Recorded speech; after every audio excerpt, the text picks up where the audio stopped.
Good morning. I'm Amanda Hansen here at the Action News 5 Digital Desk. It's Wednesday. We're halfway through the week, and it's not too bad out there this morning. You can see traffic's flowing pretty smoothly there over at the 240 I-40 flyover there. Traffic not bad at all, actually. Pretty light as far as traffic goes in that area, usually a high traffic area. A live look downtown Memphis. You see the M Bridge there. A nice morning. The water levels looking good. Another look from Midtown Memphis. The sun clearly out today in full force, but it is cold out there, and it's going to stay that way throughout the day and through parts of the week. But let's go ahead and get that update from meteorologist Aaron Thomas. We've got high pressure in place for the Mid-South today, so that's going to make for overall a nice afternoon. Winds will be shifting out of the south today, and we've got a lot of sunshine in store for us. But here's your first alert to some changes. We've got a cold front that's going to be making its way into the Mid-South as we head into tomorrow and carrying over into your Friday. That's going to bring in some rain chances here. I can't rule out a little bit of drizzle early in the morning, but I think most of your day Thursday will be dry. Then by 3, 4 o'clock in the afternoon, we're going to start seeing some showers moving in. These will be moving, of course, from west to east. They'll fill in, and we'll see even a couple of heftier pockets of rainfall possible as we're heading into the late evening hours on Thursday. But I'm not anticipating any storms here. Of course, I can't rule out that one rumble of thunder. We will continue to see these showers moving through as we're heading into our Friday morning. But notice most of that will be on the lighter side. Now, ahead of that system, winds are going to pick up as well. So throughout the morning, we'll have those winds around 15 to 20 miles per hour. And as we head into the early afternoon, wind gusts closer towards 30 miles per hour will be possible. And on average, about ½ an inch of rainfall for most areas across the Mid-South, but there could be some spots that do get just a little bit more than that. And following this system, we are going to see a drop in temperatures. Once again, one of the bigger stories as far as our weather is concerned will be the below average temperatures. Our average high this time of year is 64 degrees. Our average low is 44 degrees. And then when it comes to our overnight lows especially, they will be chilly as we're heading into this upcoming weekend. Saturday, Sunday, and Monday mornings, overnight lows once again in the low 30s and even some upper 20s. We might have some more frost and freeze advisories that will be issued. Your weekend itself, though, does look dry. We'll have temperatures into the mid 40s on Saturday and on Sunday, still holding on to some breezy conditions, but those winds will then be coming out of the north. Then on Monday, the official start of spring. More specifically, that'll be at 4:24 in the afternoon, so we're just less than a week away. And the reason it's 4:24 in the afternoon is that's when the sun will be directly over the equator. So take advantage of the nice dry weather we have today, because rain returns tomorrow, continues into your Friday morning.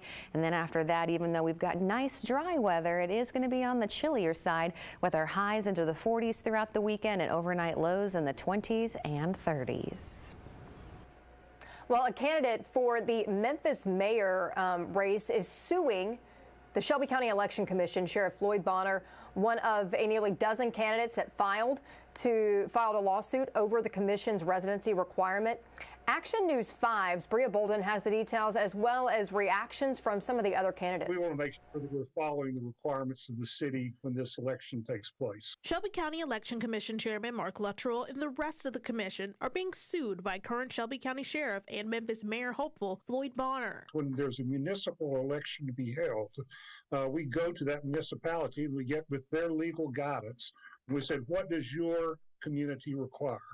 And then they give us the requirements. One of the requirements, attorney Robert Myers on behalf of the city says, you have to live in Memphis for 5 years to be eligible to run. That rule would disqualify Bonner, who lived in Bartlett until recently. His campaign strategist told Action News 5, quote, the latest opinion is politically motivated and legally flawed. It won't slow down Floyd Bonner. The opinion would also disqualify former Memphis Mayor Willie Harrington and Memphis NAACP President Van Turner. Turner told Action News 5 in part, quote, a small group of insiders who don't want change and reform want to pick the mayor. The people should choose the mayor by the same standard they pick city council. In his lawsuit, Bonner argues a referendum in 1996 removed the 5-year residency requirement. He also cites an opinion from city council attorney Alan Wade that candidates must be a resident voter and taxpayer of the city of Memphis. No time frame given. Others who plan to run for mayor say otherwise. I didn't have to move to the city to run for mayor of this city.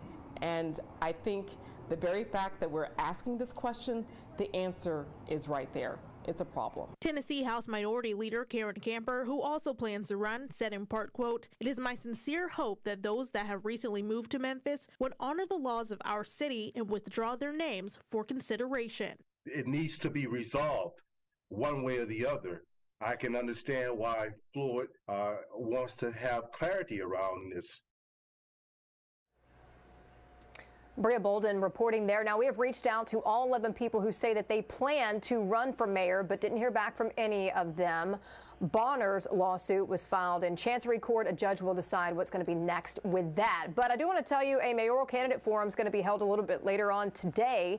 Judge Joe Brown, school board member Michelle McKissick, and Councilman Frank Colvett will be there, along with special guest Casey Smith, the author of The Dancing Words. It's going to be at Bridges USA at 477 North 5th Street in downtown Memphis, right by St. Jude, if you're familiar with that area, at 6 o'clock tonight. Tickets are free, and you can get them at eventbrite.com. A kidnapping suspect we want to tell you about is on the run after allegedly keeping his girlfriend closed in a closet inside of a vacant home for 2 months. Just an unbelievable story. The woman has been treated and released at the hospital. Well, now Dyersburg police could use your help to track down the suspect. And Action News 5's Parker King has more on this whole ordeal. It was in this vacant home behind me on Ayers Street in Dyersburg that the woman, who's unknown to us at this time, told Dyersburg police she'd been held in a locked closet against her will for 2 months. Inside, police found evidence of human waste. The woman told police she was only allowed out of the closet for an hour a day with little access to food and no access to a bathroom. Police say she escaped over the weekend, and that's when they got the call. Neighbors tell us this vacant home has had its share of police calls, mainly, they say, for drug activity, but nothing compared to this latest alleged incident. Well, we seen him in and out climbing through the windows. Okay. And we done called the police on him about people being in the house, but they never really checked it out or anything. Yeah. You really don't think about things like that. Oh, you're thinking you're living in a quiet street, and it's not. This man, 30-year-old Brenton Bell, the woman's boyfriend, is on the run. He's currently wanted for aggravated kidnapping. Anyone with information that can lead to Bell's arrest is asked to call Dyersburg Police or Crime Stoppers at 731-285-TIPS. In Dyersburg, Parker King, Action News 5. Another developing story, 2 teens who escaped from Wilder Youth Development Center are still on the run. Tennessee Department of Child Services says 1 teen was caught Tuesday in Nashville. The 3 were traveling in a stolen silver Jeep Grand Cherokee at one point. They were seen on Highway 64 in Shelby County on Saturday night. So today, a Los Angeles priest who founded the largest gang rehabilitation and reentry program in the world is going to be speaking right here in Memphis. Priest Father Greg Boyle will be speaking at Calvary Church at noon today. Boyle started a nonprofit called Homeboy Industries back in 1988. It now provides jobs and job training to former gang members as well as those who are searching for pathways in life after prison. He spoke alongside 2 former gang members who've become stellar examples of what a program like Homeboy Industries can do. The measure of health in any community at all, including this one, including this city, may well reside in our ability to stand in awe at what the poor have to carry, rather than stand in judgment at how they carry it. Boyle is the author of several best-selling books, including Tattoos on the Heart, The Power of Boundless Compassion, a series about kinship and redemption. All right, if you need a reason to smile today, this next interview is going to make you smile. We have Talisa Franklin joining us with WAVN The Trend. Talisa, how you doing? I'm wonderful, Amanda. Hey, honey. Hey, I'm so glad to be talking to you. I always love these interviews with you, and you're always bringing it. You always have your pulse on what's happening in the community, and so I know you've got a whole slew of things we're going to talk about today. Absolutely. You know, it's nothing like the 901, baby. Nothing compares to the 901 in the whole wide world. We are truly the best city and county this side of heaven. So listen, Memphis is always doing great things, right? But this weekend, you all, I want to invite you out to the healing races this Saturday at Pastor Tyrone Hunt at in Whitehaven, they have an amazing race called the Healing Race. It happens this Saturday, and I want to invite everyone out. The race kicks off at 9 o'clock. It's the Healing Races of Memphis. Yes, Memphis, we are healing, and I believe we are healing together. This Saturday, listen, if you want to be a part of this great walk, it happens in Whitehaven. Yes, Whitehaven, Tennessee is what I call it, right? It's a 5K, 10K, and they added a 1-mile walk, right? So call 901-346-LIVE-5483. Listen, call that number. Say, I want to be a part of the Healing Races of Memphis. Pastor Hunt and his whole team is ready to serve you. They have been doing this Healing Races of Memphis, going down Elvis Presley for so many years. And listen, Memphis, this is a great event. And you need to be there. And there's going to be, if you can't walk, baby, then run. If you can't run, stand on the sidelines and cheer, because we're all cheering for Memphis to be completely healed, to be where we know that we should be. And then that I want you to save the day. One of my dear friends, Charles Miller, is having an amazing event at the Halloran Center, right? And what I love about what he's doing, he has all these amazing guests there. He has allowed this event to be absolutely free, and you can just give a donation at the Halloran Center, right? Charles Miller is truly an amazing artist right here in the city of Memphis that's doing absolutely incredible things. So he brought all his friends together to share the stage with him for a Love and Treat celebration right there in downtown Memphis. And listen, seats, general admission seats are free. And so that gives you an opportunity to come out and experience the beautiful Halloran Center and support Memphis own. And his big event is happening March 31st. So you guys, let's make sure we support Charles Miller and guests March 31st at the Halloran Center. Well, we all know that we know somebody that has been affected or may need an organ and tissue donation, right? Blue and Green Day is coming up, y'all. And it's an opportunity where Mid-South Transplant in the whole wide world celebrates blue and green for the awareness of organ and tissue donation. So, Tilly, so we say, why are you telling me now? It's in April the 14th. You know why? Because we need your help, Mid-South, so that you can paint the town blue and green. And so if you want a free toolkit with signage and all the information so that you can make your community, your church, your business aware of what Mid-South Transplant does, listen, all you have to do is go to the website, register, and say, I want a toolkit. It is free of charge. And so that you can join the awareness of organ and tissue donation in our city, because there's so many people on the waiting list. And kudos to the people that said yes, that I will be an organ and tissue donation. That is so important to me, Amanda, because, you know, as I share, 4 of my family members are living today because of organ and tissue. And I am grateful for the people that said yes for my family. I remember you were sharing that with me. It may have been this time last year ahead of this event. And when you sent me this flyer this morning that said you were going to be talking about this, I was excited because there is such a need for that here in the city. And I was actually talking with someone over there the other day. We're planning to do some stuff in April where, like, maybe once a week we highlight someone's story. And then, of course, we're going to be talking about this Blue and Green Day, which, you know, I remember it last year. I'm going to be decked out, and I'm sure you will be too. And you know this, yes, you know, your name came up the other day because we were talking. Randa Lippman is who you talked to, and she's an amazing community outreach manager over at Mid-South Transplant. And I just have the pleasure of working alongside with her, of doing what we do. And it's such a need. You know, we see, and thank God for the dialysis clinics on, I feel like they're on every corner, but they're really saving people's lives. But the ultimate gift is when people say yes, when that person or their family member life is ending on this side, if they say yes, they can extend the life of someone else just by saying yes. And so, and then a lot of people don't even understand, Amanda, that you can even be a living kidney donor. You know, another personality here in our city, Chip Washington, he was a living donor for his wife. So there's so many amazing stories in Memphis that connects us all to organ and tissue. So listen, everybody, go to the website, www.midsouth.transplant.org. Good stuff. And I do like that you mentioned about the living donor. My dad, I can't remember if I shared with you, he was on the transplant list for a liver transplant. And so that was something I was looking at too, because you can be a living donor for something like that too.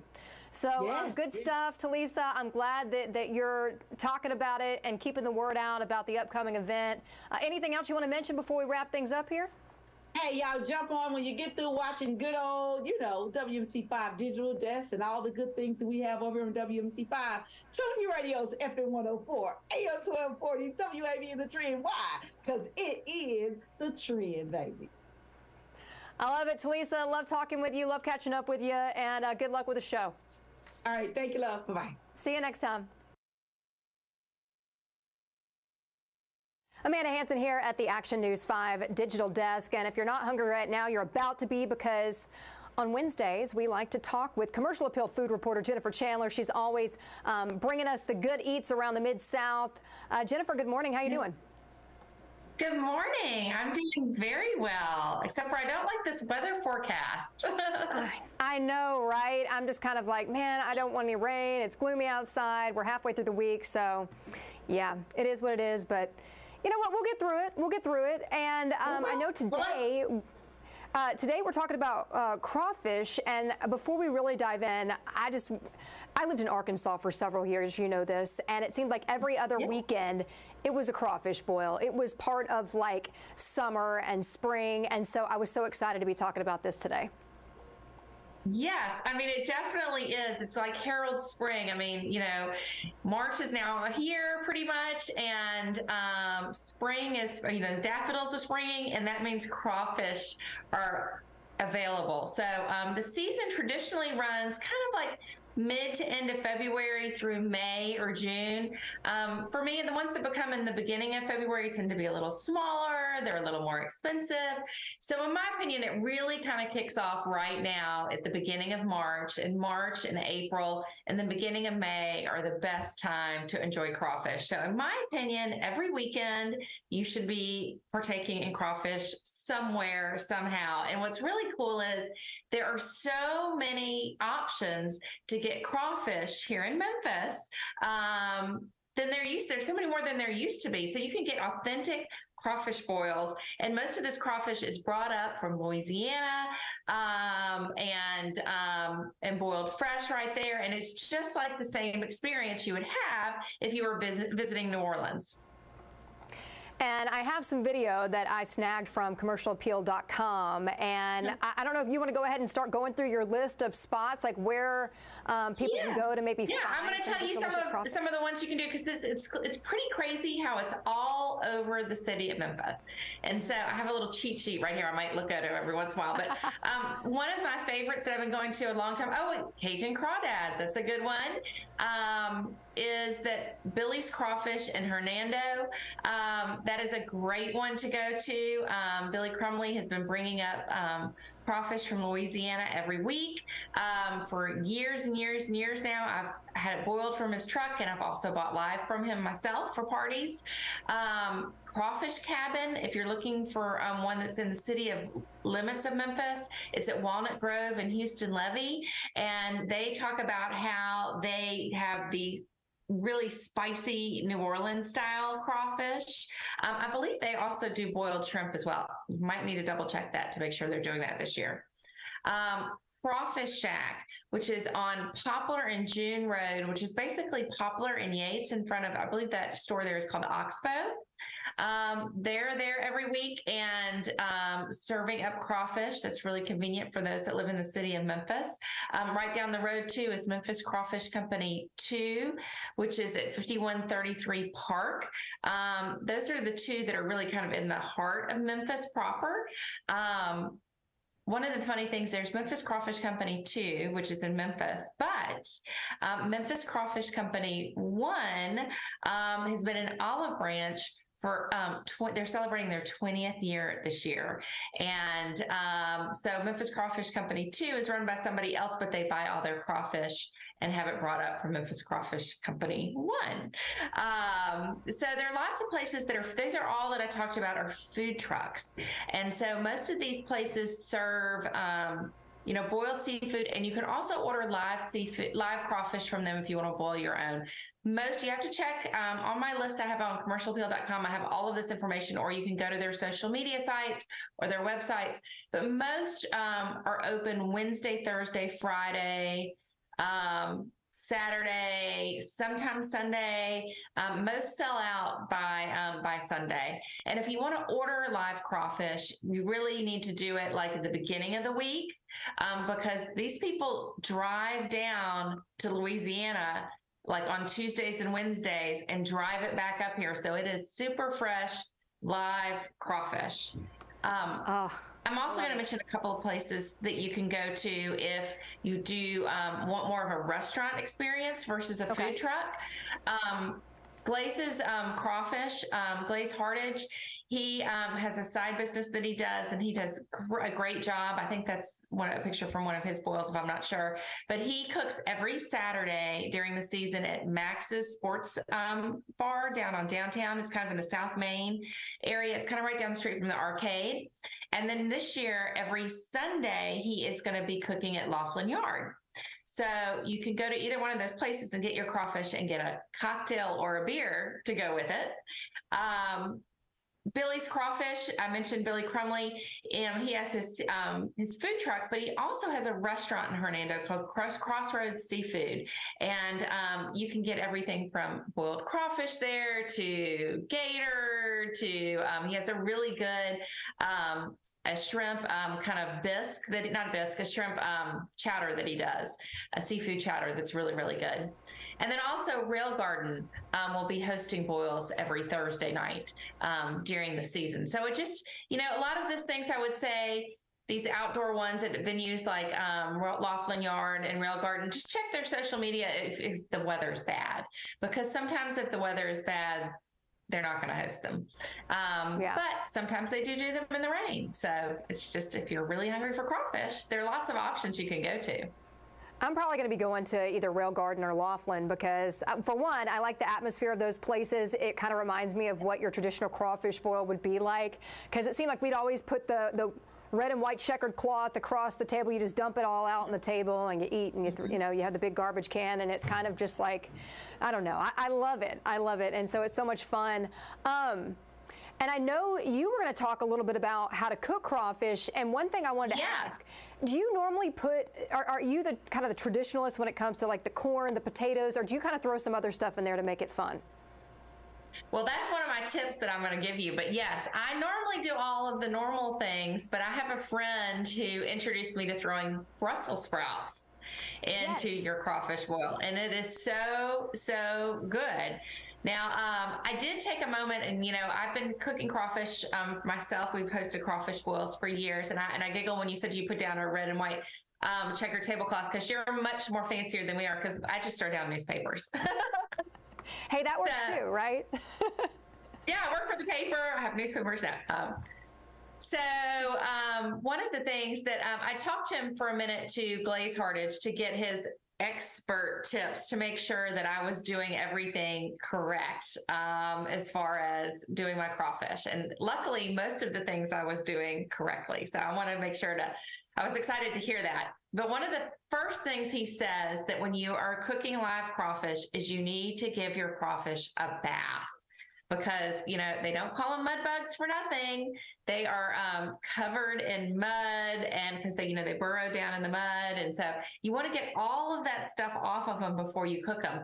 So the easiest way to do that is to put your crawfish in a bucket or in some type of tub, put the hose in it, and just keep running the cold water on it until the water runs clear. That's simple to do. So always give number one tip, always give your crawfish, your mud bugs, a bath so that they're no longer muddy. Then when it comes to seasoning, you can always, this is some tips that I learned. Glaze goes all out when he does his seasoning. I've always used like crab boil or crawfish dry seasoning and kind of left it, maybe thrown some lemons in there, maybe some garlic, and left it at that. But I'm looking at my list right now just so I can tell you all the things that Glaze puts in his seasoning blend. He puts crawfish dry seasoning. He puts liquid crab boil. He puts lemons and lemon juice. He puts hot sauce. He puts garlic. He puts onions, celery salt, and then if that's not spicy enough, he adds a little bit of cayenne to kind of kick it up another notch. It's kind of crazy, isn't it? Wow. Well, and for me, like, I'm one of those people that I want to be crying when I'm eating my food. I like it that spicy. Like, I'm one of those people.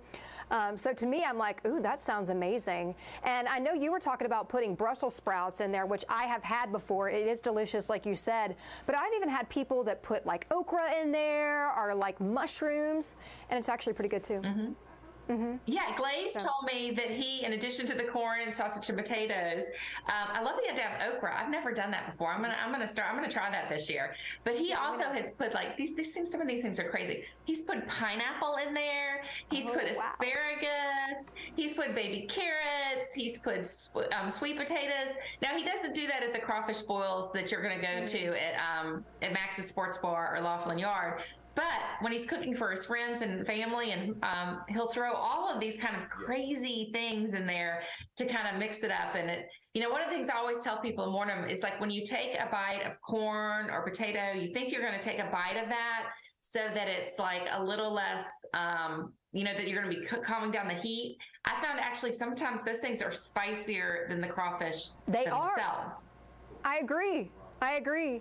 And I like the idea of pineapple. I could see how that would work, you know, with the spiciness and kind of paired with the sweetness. I could see how that would actually work. That sounds like a good idea that I would have never thought to try. Yeah. And I'm going to add one more tip since you like them spicy. Is one of the things that Glaze says to do is always, after your crawfish is cooked, let it soak for about 20 to 30 minutes. So all of those flavors and spices really infuse into the meat and all of your sides that you have thrown in there. But one of the things that's, you kind of need to reduce the heat a little bit. So what he does, he suggested a couple of things. You could throw ice in there, but that'll kind of dilute, you know, all the spices. So he often will throw frozen corn, like the corn on the, you know, little corn on the cob that you often see at crawfish boils. He'll throw those in there to reduce the temperature. Or he talked about, and I have to go look this up. He says there's a new gadget called the Boil Boss, and it somehow takes, you put it around your pot and it circulates cold water around the pot to reduce the temperature to the ideal temperature so that when you can allow your crawfish to soak. It's kind of interesting, isn't it? Yeah, it sounds like something that I would probably see on an infomercial, and it would tell me 10 reasons why I should buy it, and I would automatically buy it because I'm like, this is amazing. But it's so cool, the gadgets they have out there right now, and my kitchen is actually full of all kinds of, I like to cook. So, yeah, but that sounds interesting. I've never even heard of that, so good stuff. Yeah, and I always tell people, when you go to a crawfish boil, if it's your first time to eat crawfish, don't be daunted. You know, they are these little crustaceans that you're kind of pulling apart and you're eating with your hands. And there's always usually somebody at the party or somebody there that is from Louisiana or has been eating them their whole life. Or you can invite me and I'll come over and I'll show you how to eat them. But don't be afraid to do that and to get your hands all messy. And, you know, it's one of those things that you eat the tails and you suck the heads. All those good juices from the spices, especially if you like things spicy, is suck that meat and that juice out of that head, and it is just, it's so good. It's so good. No, I'm right there with you, and I love this. And all this information is on commercialappeal.com. You even have a video on there. I saw that on how to eat crawfish. So if people have never had crawfish before and they need to know the process from a pro, you have all that covered for everybody. Yeah, and there are more places than we mentioned on that list too. I do this list. I selfishly do this list for me every year because I love to eat crawfish so much. And it's a full list. It has the, you know, their hours. It has links to their, you know, websites or their social media. Tells you kind of what they offer, and that whole list is up there for you. So depending on what part of town you're in, there is an option for you.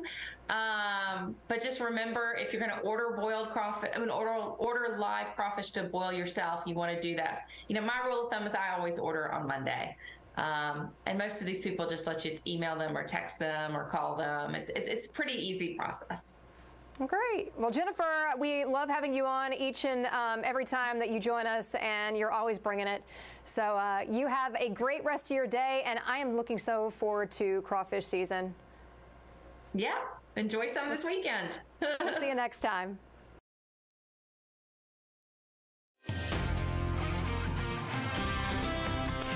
We've got high pressure in place for the Mid-South today, so that's going to make for overall a nice afternoon. Winds will be shifting out of the south today, and we've got a lot of sunshine in store for us. But here's your first alert to some changes. We've got a cold front that's going to be making its way into the Mid-South as we head into tomorrow and carrying over into your Friday. That's going to bring in some rain chances here.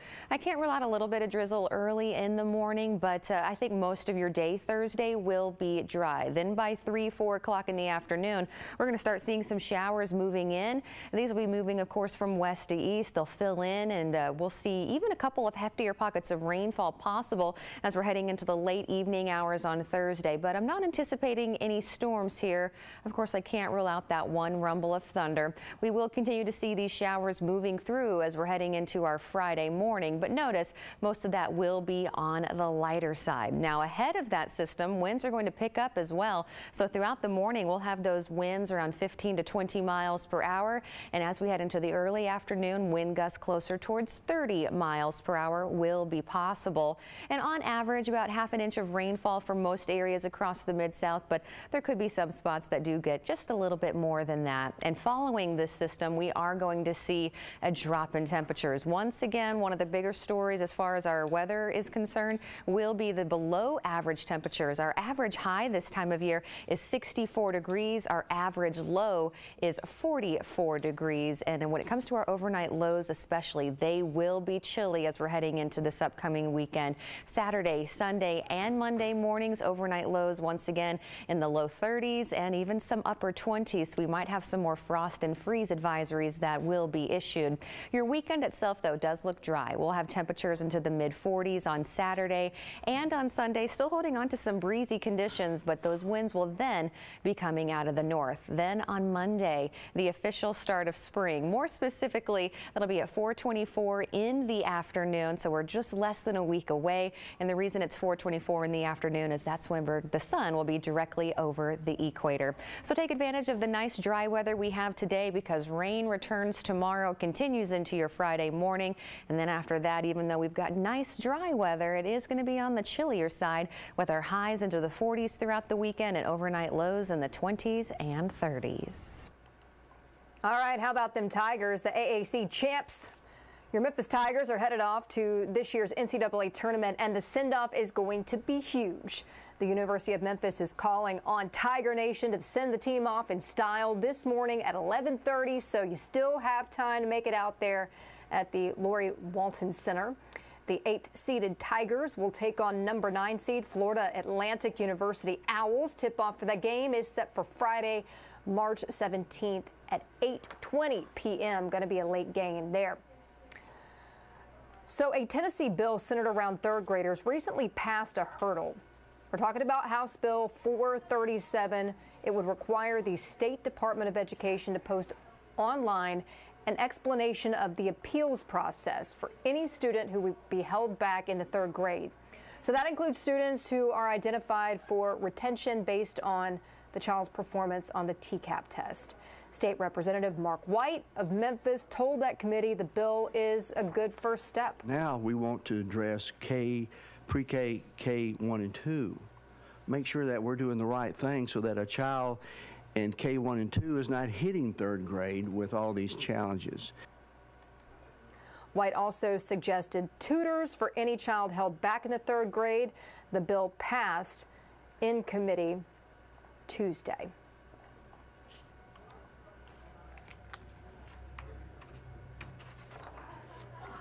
So a plant closure is putting nearly 1,700 Arkansas jobs in limbo.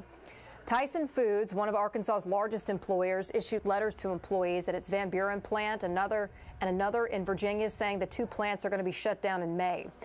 That Van Buren plant employs close to 1,000 workers. That's a pretty big hit for that area. According to CNBC, Tyson's chicken business underperformed in the last quarter. The company says it is helping affected employees apply for jobs at other plants and also offering some relocation assistance to those who need it. Arkansas Governor Sarah Huckabee Sanders signed legislation making it easier to sue providers for gender-affirming care for children. So this law would allow anyone who received gender-affirming care as a minor to file a malpractice lawsuit against their doctor for up to 15 years after they turn 18. The current law limits malpractice claims for 2 years.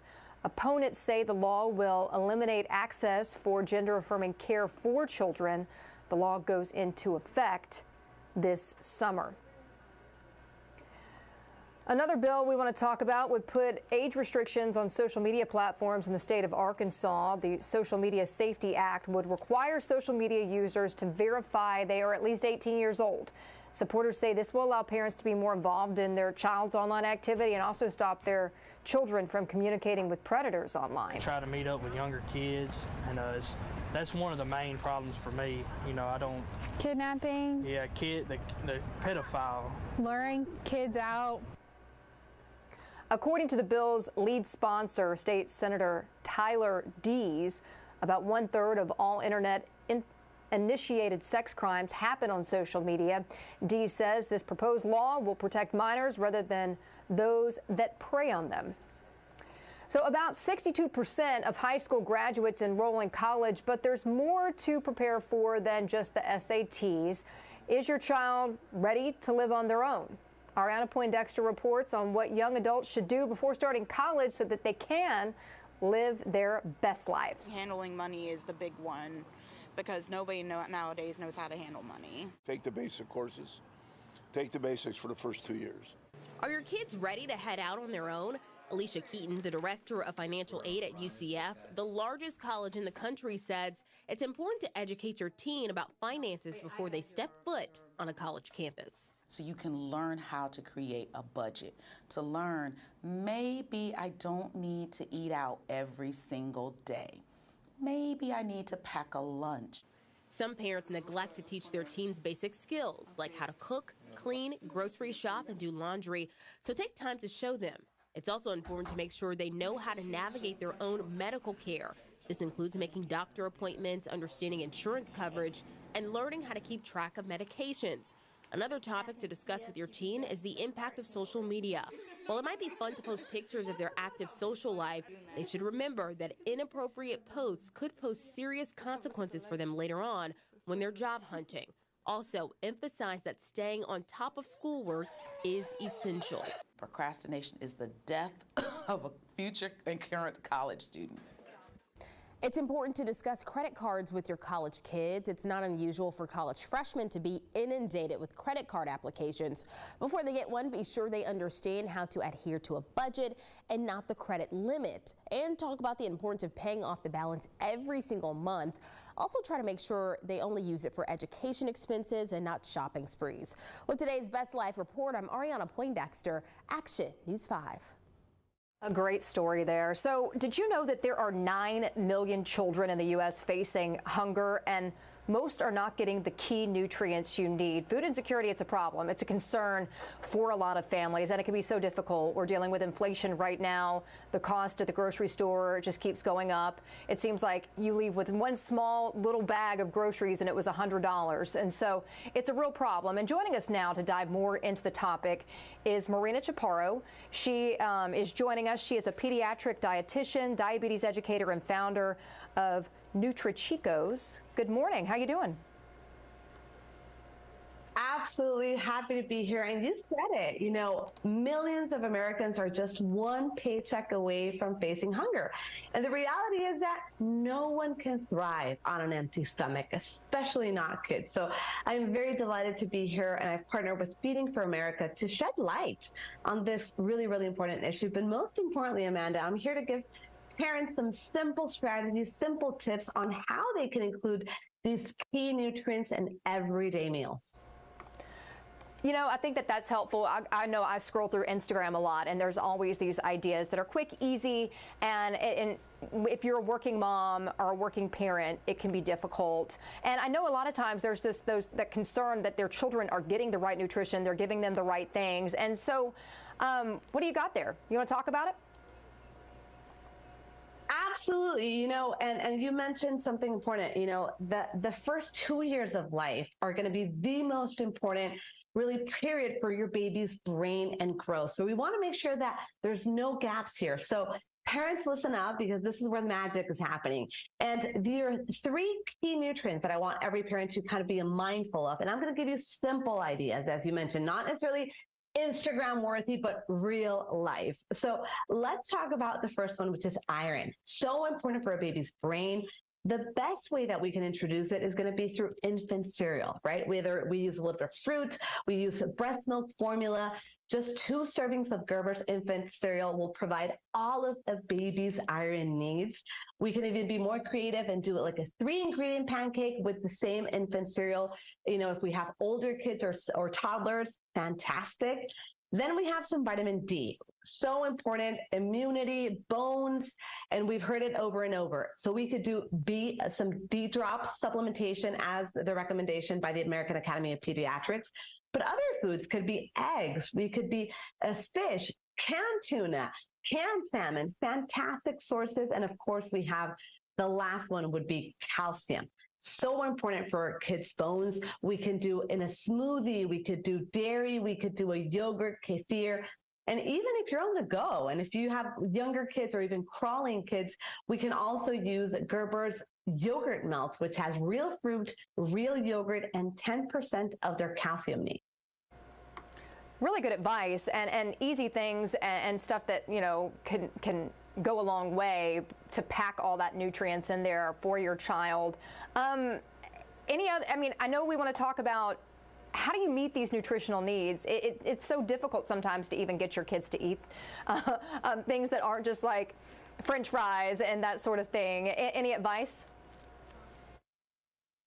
So I think, you know, kids' nutrition doesn't need to be extremely complicated. Yes, it's not easy sometimes, but I think it's, you know, making it real, making it balanced, making it accessible and convenient, I think are really top priorities as a mom and as a registered dietitian. So here are 2 tips that I have for families on how to maximize nutrition and convenience. So I think it's being creative and reusing some of the food. So minimizing food waste, it's huge. Small portions, right? And whatever, instead of giving a pouch or instead of giving, you know, entire jar, serving what they need and freezing the other for a later time. And the other is making canned products, frozen products, our allies, not our enemies. And we hear this so often in social media, but yes, they could be nutritious, they're affordable, they're nutritious, and they're providing the same key nutrients that we talked about. Do you have any, you talked about portions. Is there any good rule of thumb when it comes to deciding how much? I think a lot of times we like to have really big portions, but with your children, is it like you'd say, like the size of your fist is what the meat should be? Any tips that maybe you could recommend as far as that goes?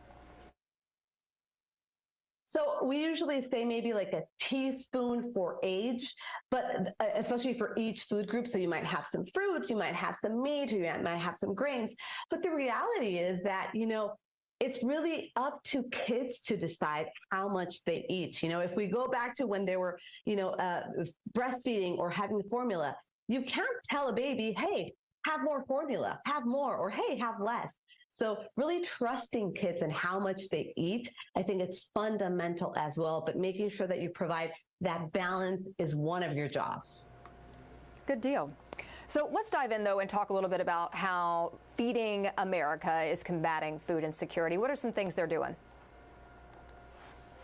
You know, Feeding America is one of the largest hunger relief organizations in the United States, and they're really dedicated and committed to really end child hunger. And so they have partnerships with food banks, they have partnerships with school meal programs. And so for more information, or if you're struggling, or if you're in need, I think it's really important to know that these resources are there, and these food banks are there to help you out. So checking out feedingamerica.org is going to be a wonderful resources of where the local food pantries can be in your community. Good stuff. Marina, anything else you want to mention before we let you go? So definitely making sure that we're including these at an early age. It can be convenient, it could be nutritious, and making it positive. All right. Well, Marina, I appreciate your time, and thank you for sharing these great ideas, because I know it's going to help a lot of our viewers out there. March, as I was saying, is National Pet Poison Prevention Month, and there is an estimated 232,000 cases of pet poisoning in the U.S. each and every year, and that's according to WebMD's Pet Health Center. So it's important for pet owners to know the things to look out for to make sure that they're keeping their pets safe. I am a pet owner, and so for me, it's so important to make sure that I am doing the best thing for my pet and being a good pet parent. So joining us now to talk more about it, share some tips, is Laurel Anderson. She is Pumpkin Pet Insurance's veterinary expert. Dr. Anderson, good morning. How are you doing? I'm doing well and so happy to be here. You know, I'm glad to have you on because I think this is important for me, these are things that I want to know as well to make sure I'm being the best pet parent. So I guess some of the first things, what are some of the common household items that you could have around your house that could be dangerous to your pup? Yeah, great question. So the first one that I would definitely talk about is just human food. So a lot of the foods that we enjoy and even think are healthy are actually dangerous for our pets. So a lot of people know about chocolate, but there are other things like garlic and onions and other members of the allium family, as well as macadamia nuts, grapes and raisins for dogs, as well as foods containing xylitol like gum or candy, many types of toothpaste, or even peanut butter. The other thing you want to watch out for with respect to food is drinks containing caffeine or alcohol. While we might enjoy those every once in a while, they're no good for our pets. You also want to watch out for human medications. So common pain medications like aspirin or ibuprofen, naproxen can cause renal failure in our pets pretty rapidly. Other human medications that might be dangerous for your pets would include medications for ADHD or heart disease, antidepressants, anticonvulsants, and even just things like cold and flu medications. You also want to watch out for herbal supplements and vitamins. And some other things that you might watch out for are things like house plants, which have been getting much more common in the last few years. I know I've got many more house plants than I used to, but many of these are very dangerous for our pets. So common ones like kalanchoe or sago palm, they can cause a variety of different very serious symptoms like cardiac arrhythmias or liver or kidney failure, as well as a rash if they should encounter those plants. The other ones with plants that you want to watch out for are cut flowers, particularly lilies. Lilies are very, very toxic for cats, and even just grooming that pollen off of their fur or drinking the water from a vase where lilies have been stored can lead to truly dire consequences for cats. Oh, wow. And then, you know, something else that I think is interesting, too, is I think a lot of people have been a lot more mindful when it comes to household products and things that they have in their house. It seems like a lot more people are looking for ways to have more natural types of cleaning products, not only thinking about your pets, but your children, if they're crawling on the floor and things like that. Is that something that people need to be aware of, too, when it comes to your pets? Oh, absolutely. Yeah. So especially as we're approaching spring cleaning, you always want to try to use non-toxic products whenever you can, because like you said, not only is it safer for your family, but it's safer for your pets who might ingest those products or inhale them or even absorb them through their skin if they're walking on freshly cleaned surfaces. And for dogs especially, you want to make sure that you're using a non-toxic toilet bowl cleaner for those pets who might be trying to drink out of the toilet. For cleaning products too, I would want people to be aware that some products that are non-toxic for us, like those that contain essential oils, can be dangerous for our animals because they are particularly sensitive to many essential oils. So I'd be very careful with respect to the products that you're using and make sure you just always read the label and use it according to the label directions, never directly on your pet or in a way where it could get in their eyes or mouth. For sure. And essential oils, I think, is something that people probably wouldn't even think about when it comes to their pet and something like that. Absolutely. So obviously we went through some of the things that people need to be mindful of and aware of when it comes to their pet. But if their pet does get into something like this, what are the signs? What are the symptoms? What are the things they need to be watching for to know they need to go seek help? Yeah, so really important question. And as you might imagine, it can be really variable depending on the type of toxin that they encounter. But you might see things like gastrointestinal upset, so vomiting or diarrhea, decreased appetite or drooling, which can indicate nausea in pets, as well as just acting lethargic or other changes in behavior, indicating that they're just not feeling well. You also want to watch out for neurologic changes. So if they're acting incoordinated, like they're falling over or acting weaker than normal, or even having things like tremors or seizures, those can indicate many different types of toxic products. The other things to watch out for are behavior changes. So like I said, acting lethargic or disinterested in their normal activities. And on the opposite end of that spectrum, acting agitated or hyperexcitable, which you can see sometimes if they should ingest chocolate or caffeine or other toxic substances. Other things you might see would be unusual bleeding, so like a bloody nose or bleeding from the gums, or if you're seeing blood in their urine, as well as bruising. And you might see bruising on your pet on the unhaired areas of their skin, like their ears or on their belly where they have less fur. And those two things can indicate rodenticide ingestion, which can cause difficulties with clotting.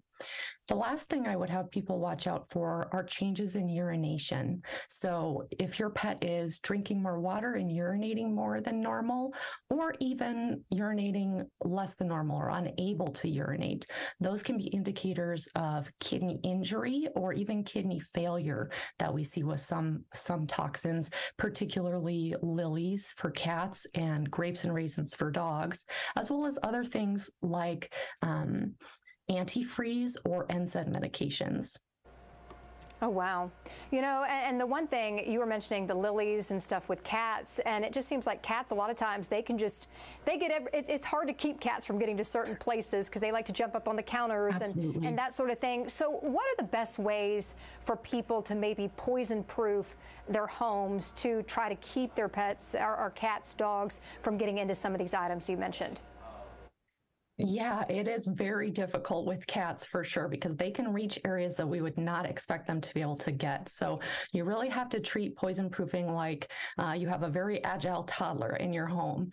You want to make sure that any toxic substances, including cleaning products, are out of paw's reach. So up in a secure cabinet or in a room where they can't get.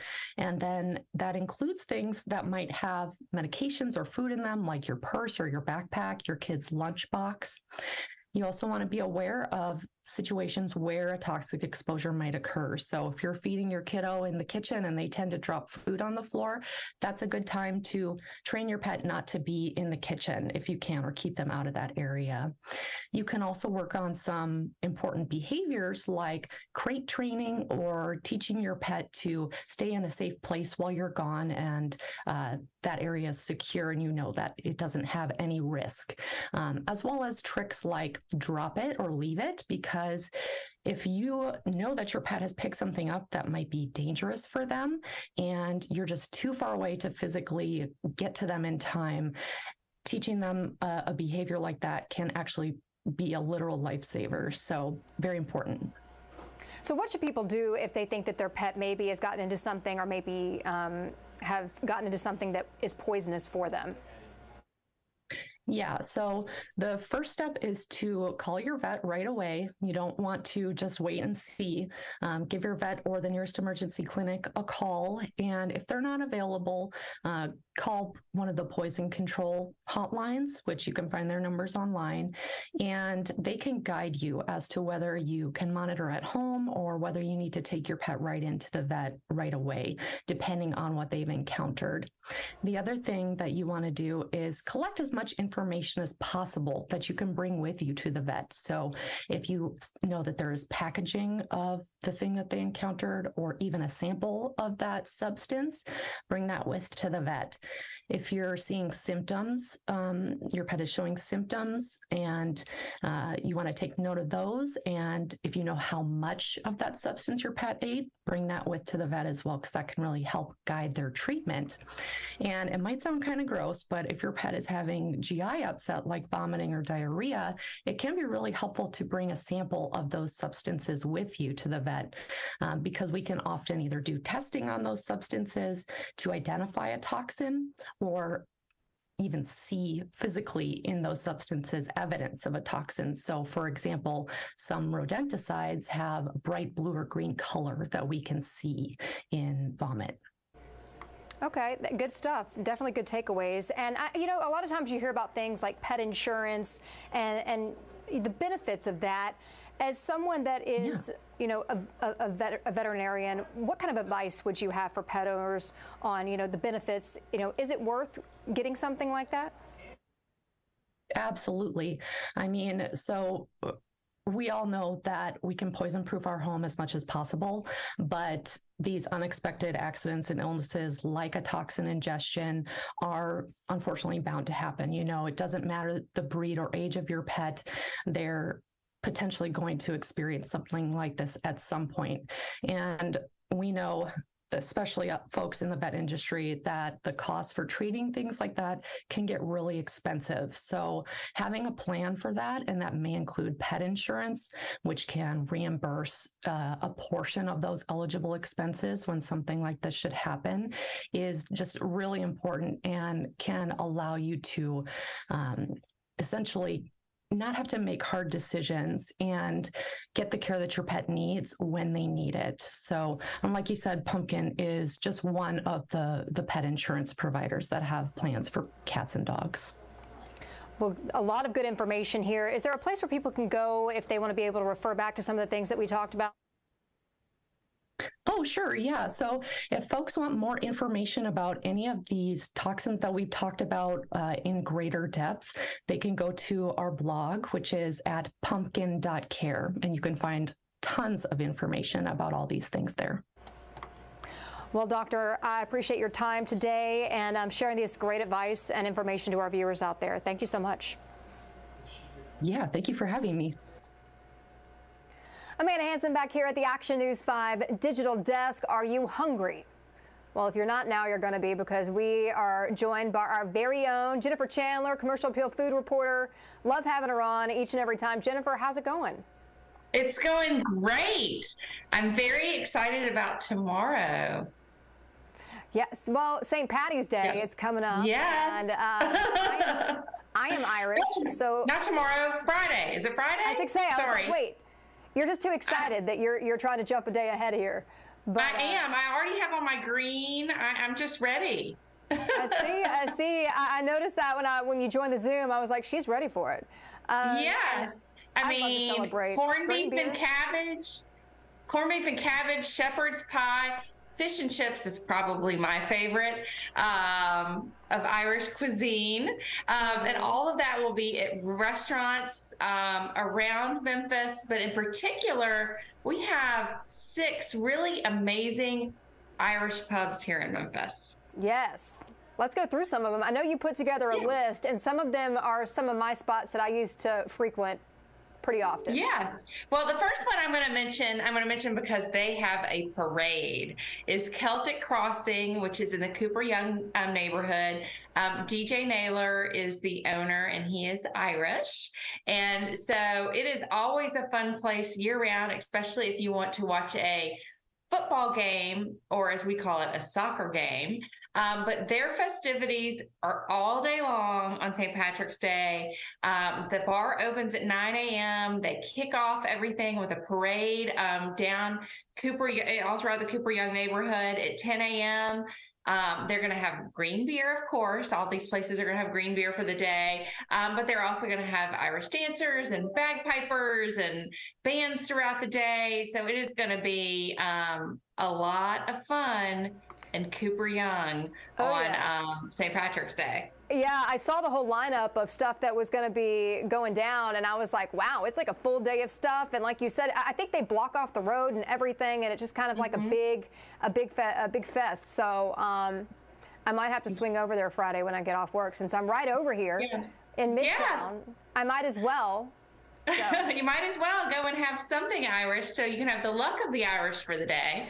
Definitely wear your green. Mm-hmm. Mm-hmm. I'm also going to mention Silky O'Sullivan's. Now, they have a parade as well, but their parade is always the Saturday before St. Patrick's Day. So their parade was this past Saturday, and I will say it was their 50th annual parade. So for 50 years, Silky O'Sullivan's has been celebrating St. Patrick's Day.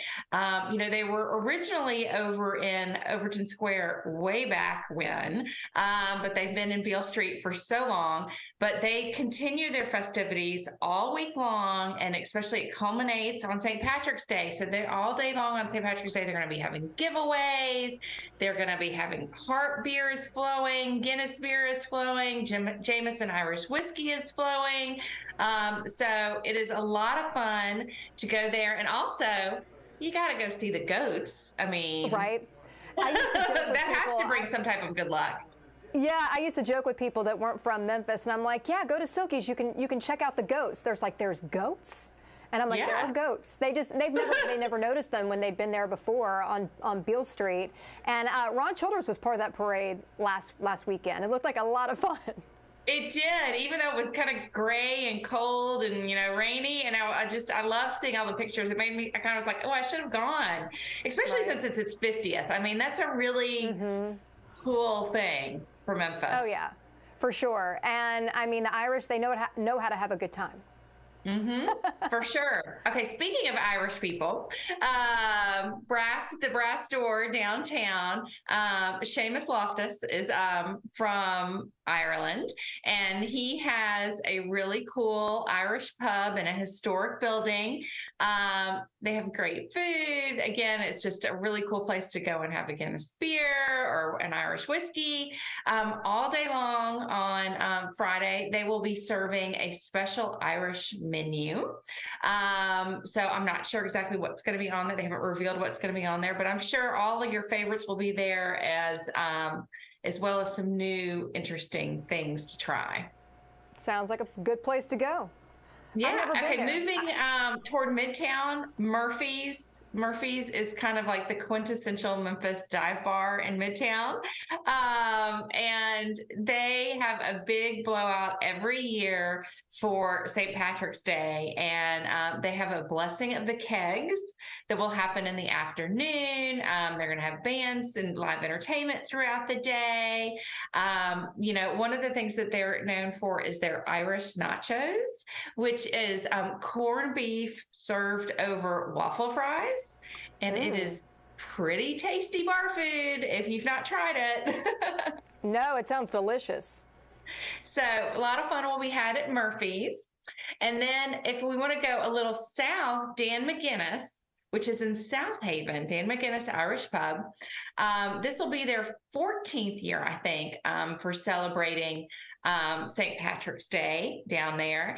And, you know, fish and chips is their #1 seller year-round, and especially on St. Patrick's Day. But again, they'll have bands throughout the day. With all of these, you just need to go check on their websites and their social medias.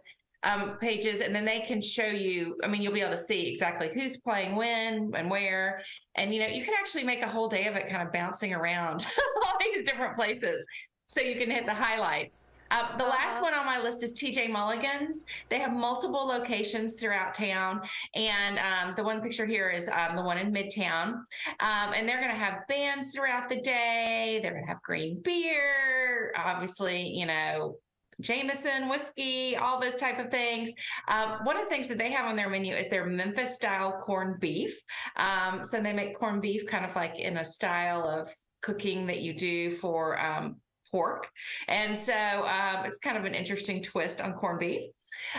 But they'll have lots of opportunities. So there's something Irish going on almost in every part of town. We've got downtown, we've got Midtown, we've got South Haven, we've got Cordova. There's a place for everything. And as I said, look at the schedule, and you could, you know, go to Celtic Crossing for the parade, and then head over to Murphy's for the blessing of the kegs, and then you head over to somewhere else for something else, so you can hit all the highlights in one day. Because that's one of the things that's nice is the biggie things are not all at the same time. Exactly. Yeah. And like you said, there's somewhere all over town that you can go. I mean, TJ Mulligan's, they have the Highway 64, the Cordova location, Dan McGinnis, you know, another one there in South Haven. And then, yeah, I miss the Dan McGinnis that was over here in East Memphis. I used to go there all the time. All the time. I know. I like their food too. And it was a fun place. And I do wish that they had one in Memphis proper still. But if you get a hankering for it, you can drive down to DeSoto County. It's not that far. Oh, yeah. Oh, yeah. And I probably will be making a stop over around Celtic Crossing just because it's literally a stone throw away from where I'm at right now. So, yes. Yeah. How are you planning to celebrate? Are you going to try to make the rounds? I am. I haven't decided where exactly we're going to go. My husband's birthday is always the next day. So we kind of turn it into a 2-day celebration. And plus, since we're Catholic, it's Lent. And so I'm going to go have fish and chips somewhere for sure. I just haven't decided where it's going to be yet. Right, right. Well, and I still need to go check out Brass Door. Oh, you've never been? I've never been. I've walked by it so many times and I'm like, this place looks pretty cool. And I've never stopped in. So maybe that's where I'll go to on Friday night or something like that. Like you said, plan out the day. It's got a really cool vibe. It's kind of dark in there. I mean, it's in a historic building.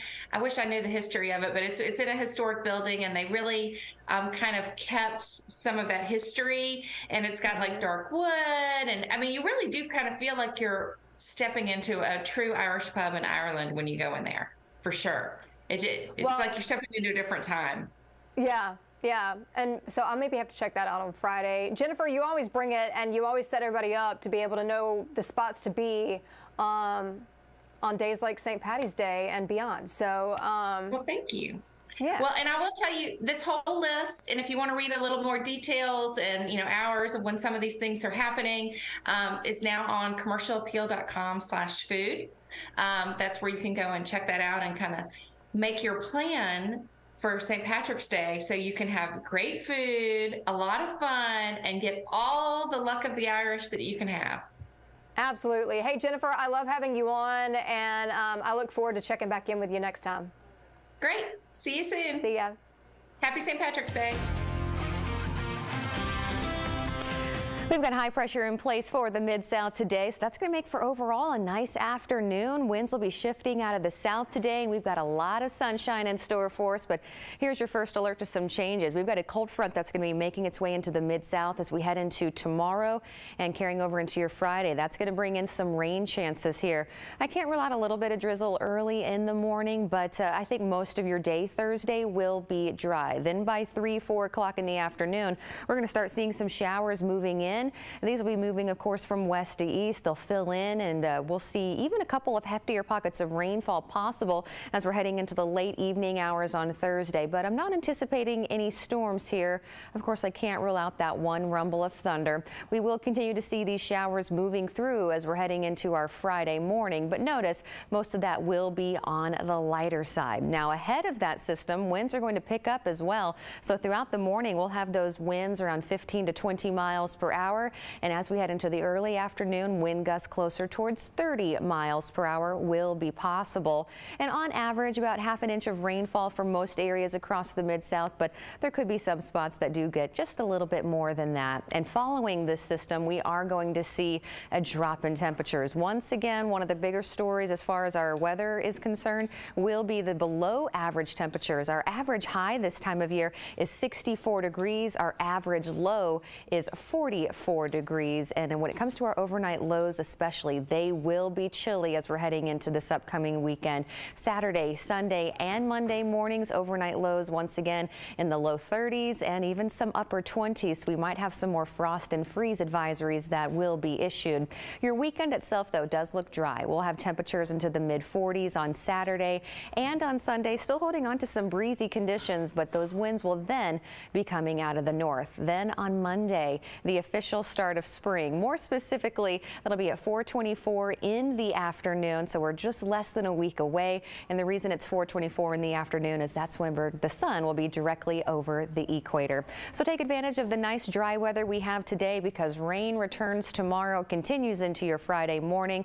And then after that, even though we've got nice dry weather, it is going to be on the chillier side, with our highs into the 40s throughout the weekend and overnight lows in the 20s and 30s.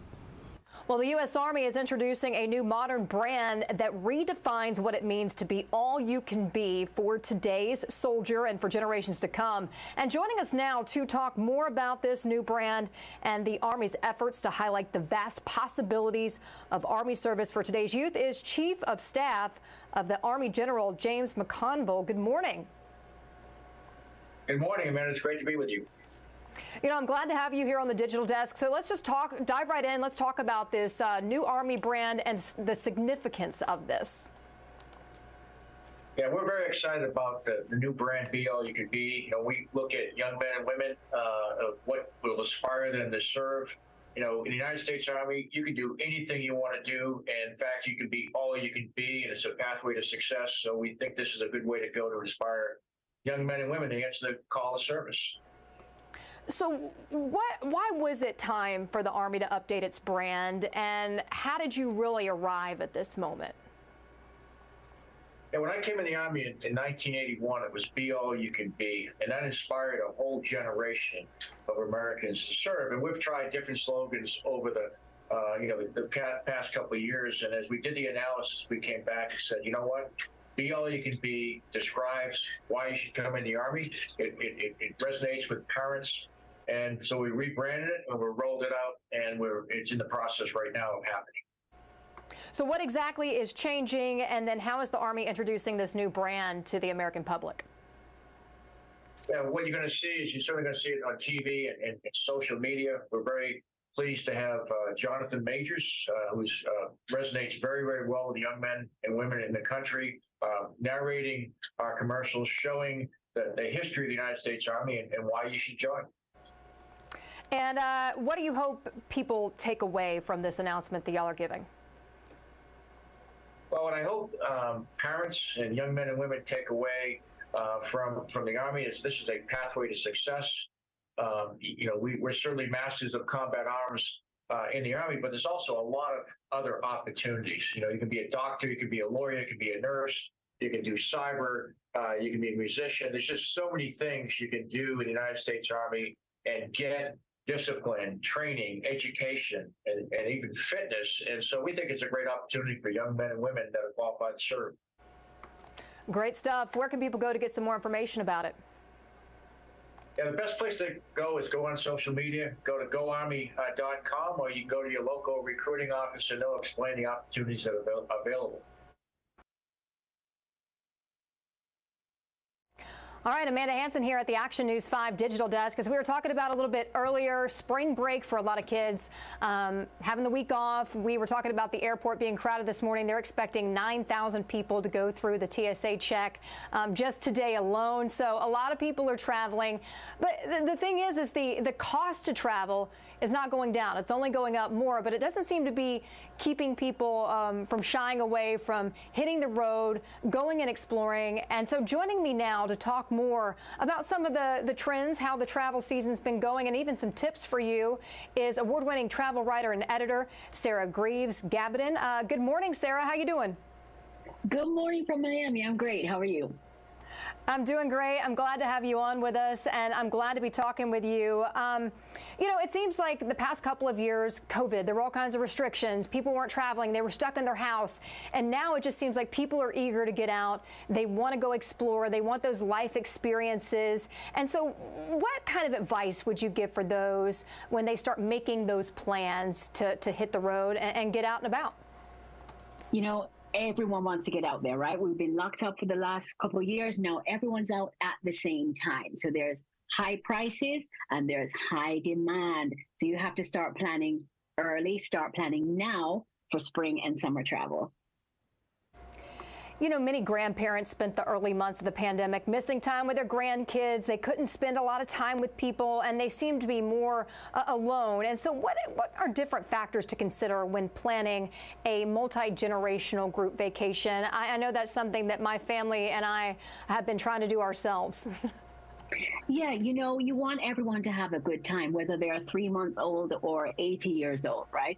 So the first thing that you're going to do if you're planning that sort of multi-generational trip is think about your destination and make it a destination where the flight is short, so maybe maximum 5 hours, and definitely a destination where you don't have to connect. Non-stop flights from wherever you live, that's where you want to go.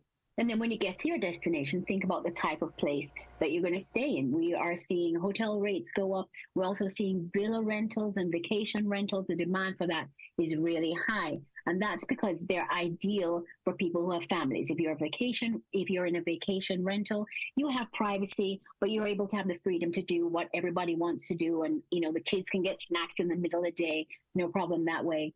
If you're going to do a hotel, look for a hotel that caters to all ages. So somewhere that has a spa, somewhere that may have golf, somewhere that has a good toddlers program, that has a great teens program, somewhere that has maybe fine dining for the grandparents and a taste for the good stuff. I mean, you really want to make sure that everybody has the vacation that they want. And real quick, I want to ask, what kind of deals are out there for consumers when it comes to kind of planning these trips? How are ways people can save? What advice would you leave them with? I would say you definitely want to save and think about all the memberships that you already have. So, for example, if you're a member of AARP, you can save with Avis up to 30% on rental cars. You can save at ExxonMobil with extra rewards. You can save at Holiday Inn and Days Inn by Wyndham with discounts. Look at those memberships that you have and the rewards programs that you belong to and make them work for you this spring and summer. All right, some great advice. Sarah, I appreciate you taking time to join us today. Is there any place people can go to maybe get some more information about some of the things that we talked about? Absolutely. You can go to aarp.org/save, or you can come to my website, jetsetsarah.com. Well, good stuff. Well, of course, we appreciate you taking time to join us here on the Action News 5 Digital Desk, and you have a great rest of your morning. Have fun traveling. Yes, I will. Thank you so much. All right, let's talk about cybersecurity awareness, because that is the month of October. In addition to Breast Cancer Awareness Month, it's also Cybersecurity Awareness Month. And get this stat here. More than 75% of Americans recently shared that they were targeted by an online scam, which can include donation scams, tech support scams, romance scams, cryptocurrency scams, and much, much more. Does that surprise you? It doesn't surprise me, but it's certainly pervasive, it seems, in every part of the country. Let's bring in a cybersecurity expert right now. Jaya Ballou is joining us. And Jaya, good morning. How are you? Good morning. I'm very well, thank you. Thank you for joining us. And I understand that the sandwich generation seems to be one of those generations that really has a lot of responsibilities when it comes to this. The sandwich generation, my understanding is that, because I'm a part of it, you have aging parents and you have kids. The kids tend to be skewing a little bit younger. Is that what the sandwich generation is? Let's define it for everybody.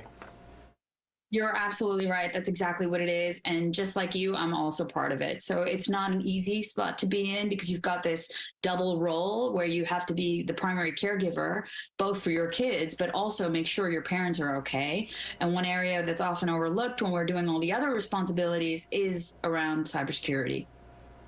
Yeah, one of the most frustrating things for me, especially when my father-in-law lived with us, was that how many phone calls he got from the constant people that, you know, may sound nice over the phone, may sound trusting over the phone, but it was a bunch of garbage, and it's just so frustrating. So what's the best advice for not only managing what older Americans have to deal with when it comes to scams, but also our children too? Yeah, so, you know, the good news is that both for the older Americans that we need to take care of, as well as those younger kids that we've got as our primary role, they're the same stuff that we have to do for both of them. And I like to kind of couch it into three things, like the first thing is prevention, making sure that they have some good cyber hygiene practices ready to go that are enabled by default. And that can be a good antivirus, a good web browser, and a strong VPN that they can use because they want to be connected from anywhere on every device all the time. So that's a good starting point. Majority of threats are blocked. The second thing is just really about detection, being vigilant, watching out for those red flags, knowing when to recognize one of those phone calls is completely illegitimate, that your bank never wants to ask information about your passwords or that kind of stuff by calling you, and especially an unsolicited call asking you for information is not normal. So watching out for those red flags is the second thing, really being vigilant and paying attention to that scam-like behavior. And the third thing, which is really not easy to do when it happens, but you need to kind of prepare it before it happens, is in case you actually do get attacked or do fall initially for the scam, how to stop it quickly, and then also how to get help, whether that means informing police or finding someone in your network that can actually undo the harm that was done. Having that ready before you need it is super important to getting this right. What about for younger children? By the way, I love that response. That was excellent. Cyber hygiene. That's a term that I want to develop there and just kind of use from now on. And VPN. I mean, I feel like VPNs are just so underrated right now. They need to be more prevalent. What about for younger children out there? Because the older Americans, that seems to be, it gets a lot of press about ways to protect older Americans, but sometimes our children are left vulnerable on screens and devices. What are some good practices for some of the parents out there?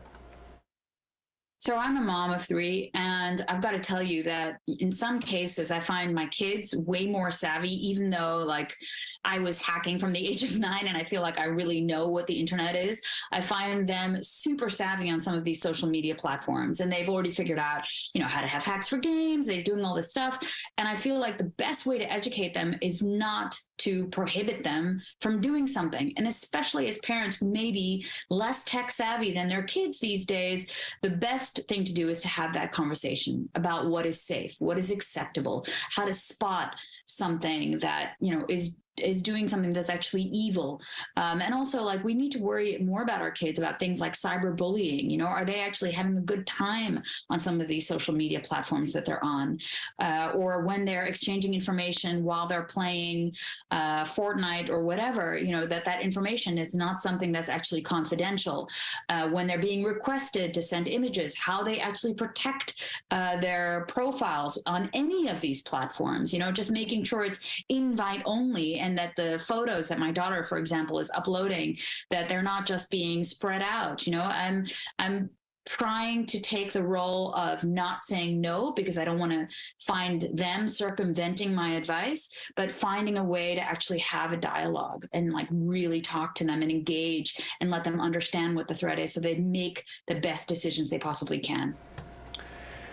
I know you mentioned a little bit about this earlier, but for viewers out there that want to secure their household as much as possible, virus protection software, that sort of thing, passwords, maybe 2 identification verifications, that sort of thing.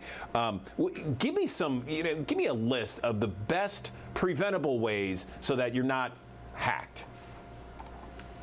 Okay, so we started out with those 3. I love this, by the way. I could do this all day.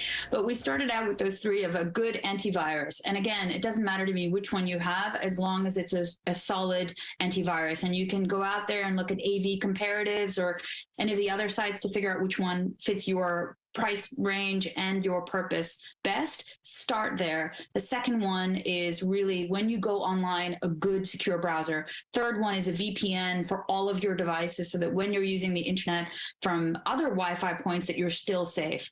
And then, what you mentioned, a lot of platforms that we engage with online already have 2-factor authentication enabled.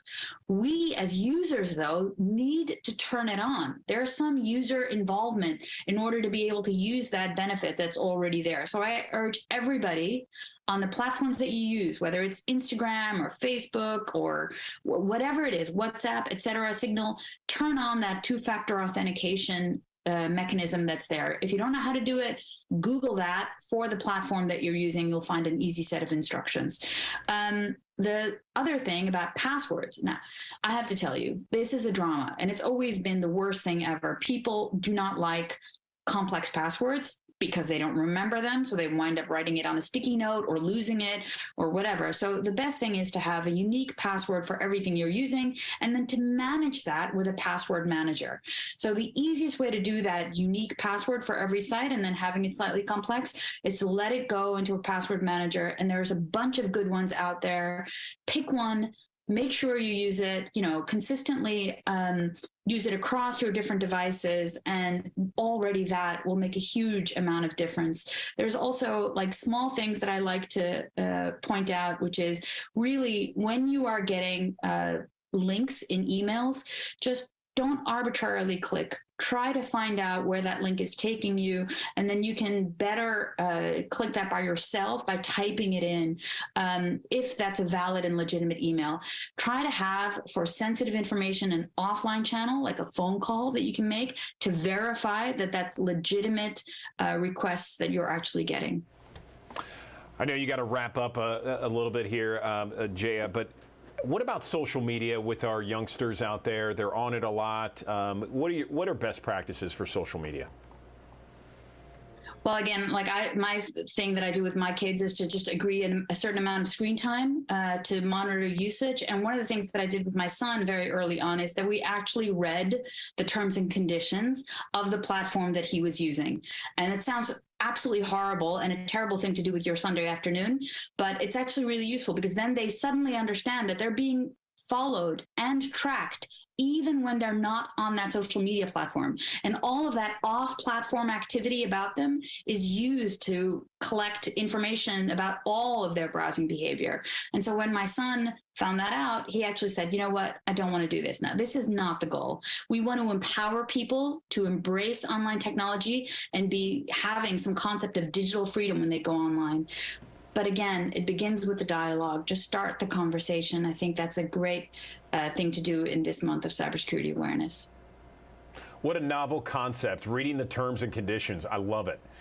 Is there anything else we can go to for more information, some of the things that you've said? It's been fantastic. Where can our viewers get that information online? Well, just start at the Avast.com sandwich generation site. So www.avast.com sandwich generation. And we have a bunch of resources there. There's an online quiz to test your awareness, stuff that you can print out and share with your parents. Just start there. I think a good starting point is, already means you're doing a lot of good effort for the future. Well, Jaya Ballou is the Avast Chief Information Security Officer, and great tips, great conversation. Thanks so very much. We appreciate it. Thank you so much for having me.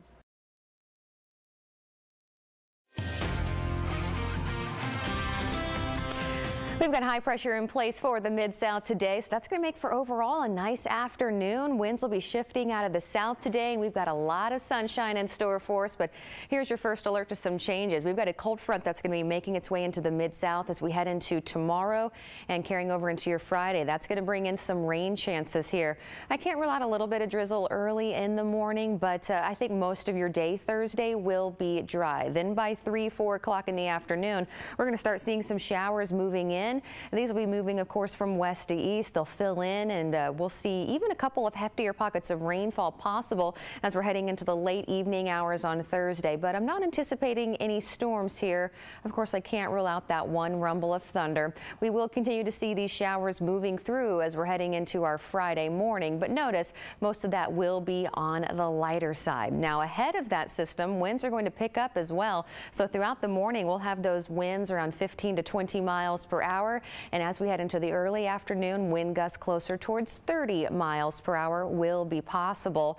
And on average, about ½ an inch of rainfall for most areas across the Mid-South, but there could be some spots that do get just a little bit more than that. And following this system, we are going to see a drop in temperatures. Once again, one of the bigger stories as far as our weather is concerned will be the below average temperatures. Our average high this time of year is 64 degrees. Our average low is 44 4 degrees. And when it comes to our overnight lows especially, they will be chilly as we're heading into this upcoming weekend.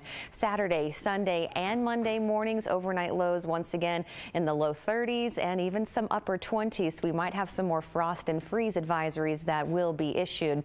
Your weekend itself, though, does look dry. We'll have temperatures into the mid 40s on Saturday and on Sunday, still holding on to some breezy conditions, but those winds will then be coming out of the north. Then on Monday, the official start of spring. More specifically, that'll be at 4:24 in the afternoon, so we're just less than a week away. And the reason it's 4:24 in the afternoon is that's when the sun will be directly over the equator. So take advantage of the nice dry weather we have today, because rain returns tomorrow, continues into your Friday morning.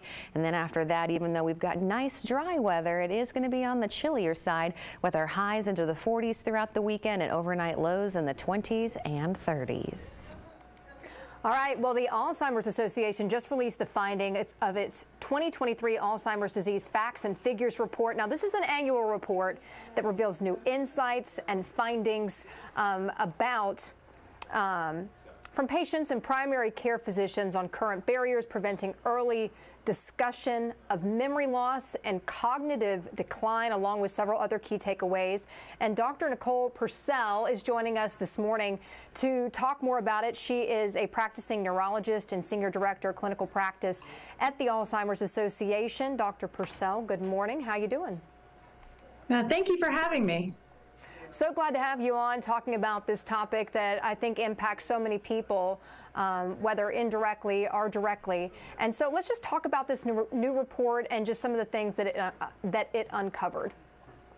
Our 2023 Facts and Figures report shows that Alzheimer's disease continues to have a significant impact on individuals affected with the disease, their family members, and our country as a whole. There's more than 6.7 million Americans over the age of 65 living with Alzheimer's disease in our country, and that's a significant number.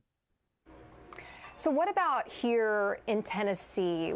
Is there anything specific as far as what's happening here in this area specifically?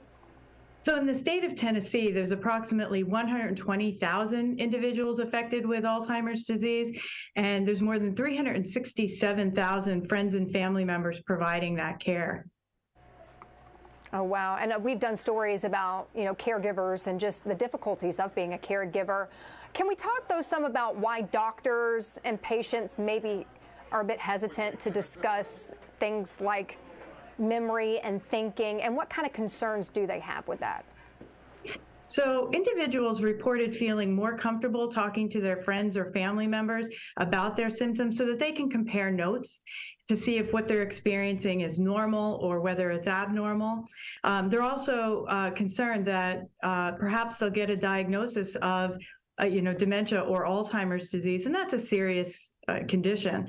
Primary care physicians reported delay or not bringing up the concerns with patients, and they generally wait until the individual or the caregiver brings it up during a clinical visit.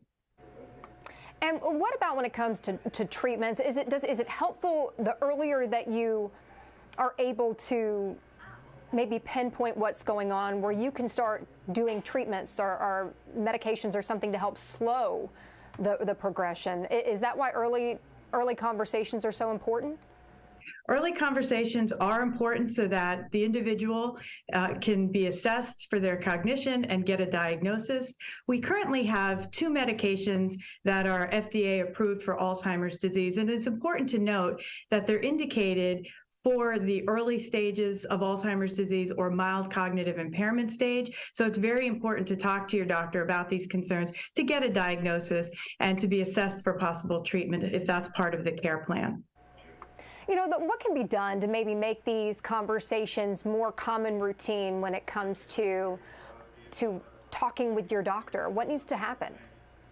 I think it's important to educate individuals on just discussing this with their doctor. And primary care physicians report that if they start a clinical visit with an informal conversation to get the patient more comfortable and relaxed, that they can get the information they need about the patient's cognition. And I think it's important to decrease the stigma and to incorporate these discussions in every clinical visit.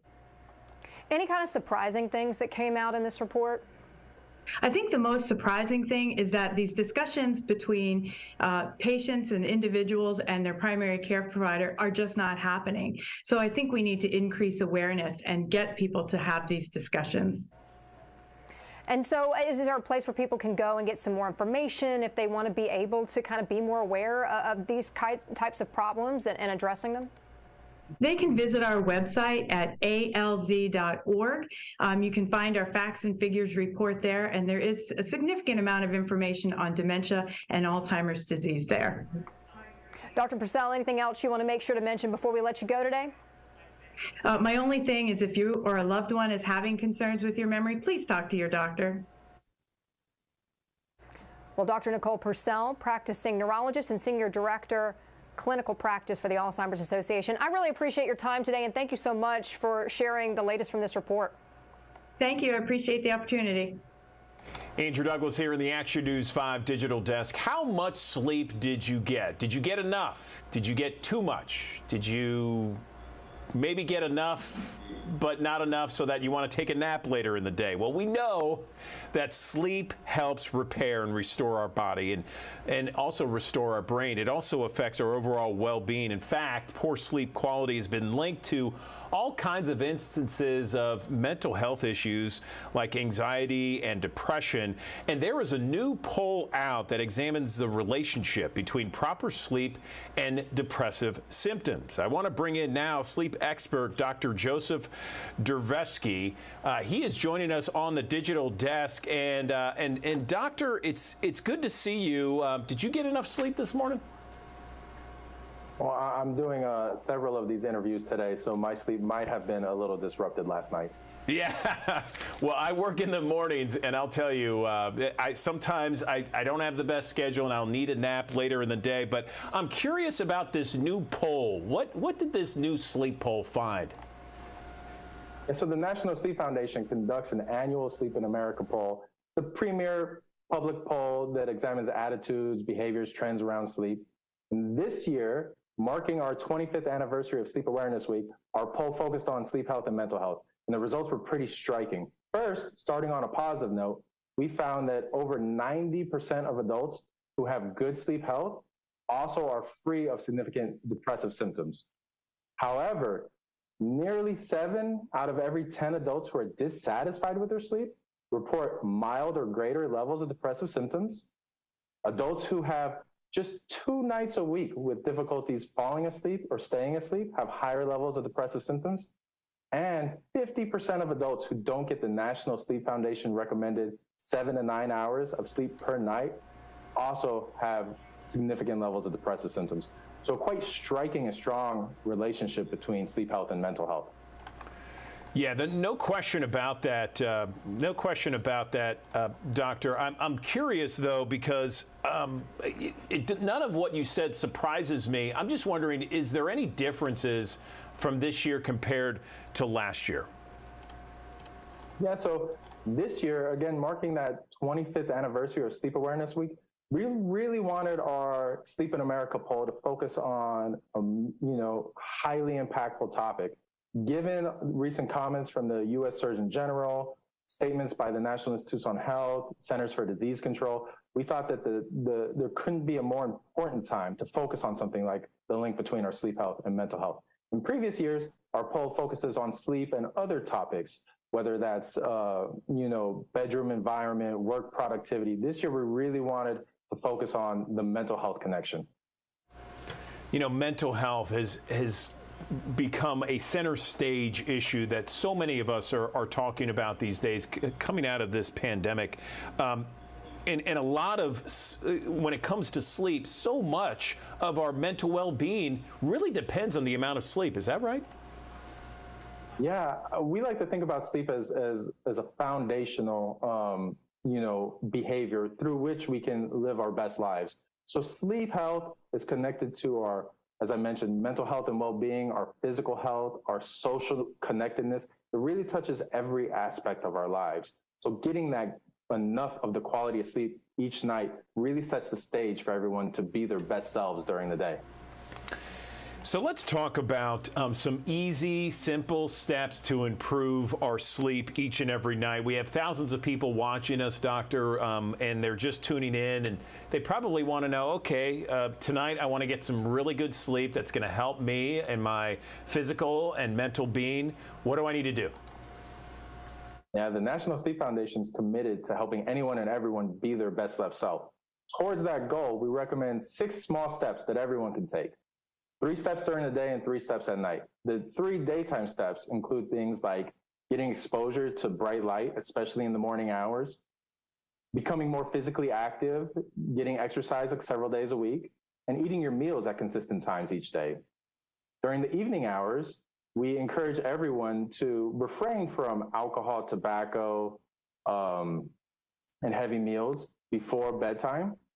We want everyone to enjoy a relaxing wind down routine that involves putting those electronic devices away about an hour before bed, and that also allows for 7 to 9 hours of sleep per night. Prioritize your sleep. And finally, where you sleep also matters. Sleep in a sleep-friendly environment. Keep your room cool, keep it dark, keep it quiet.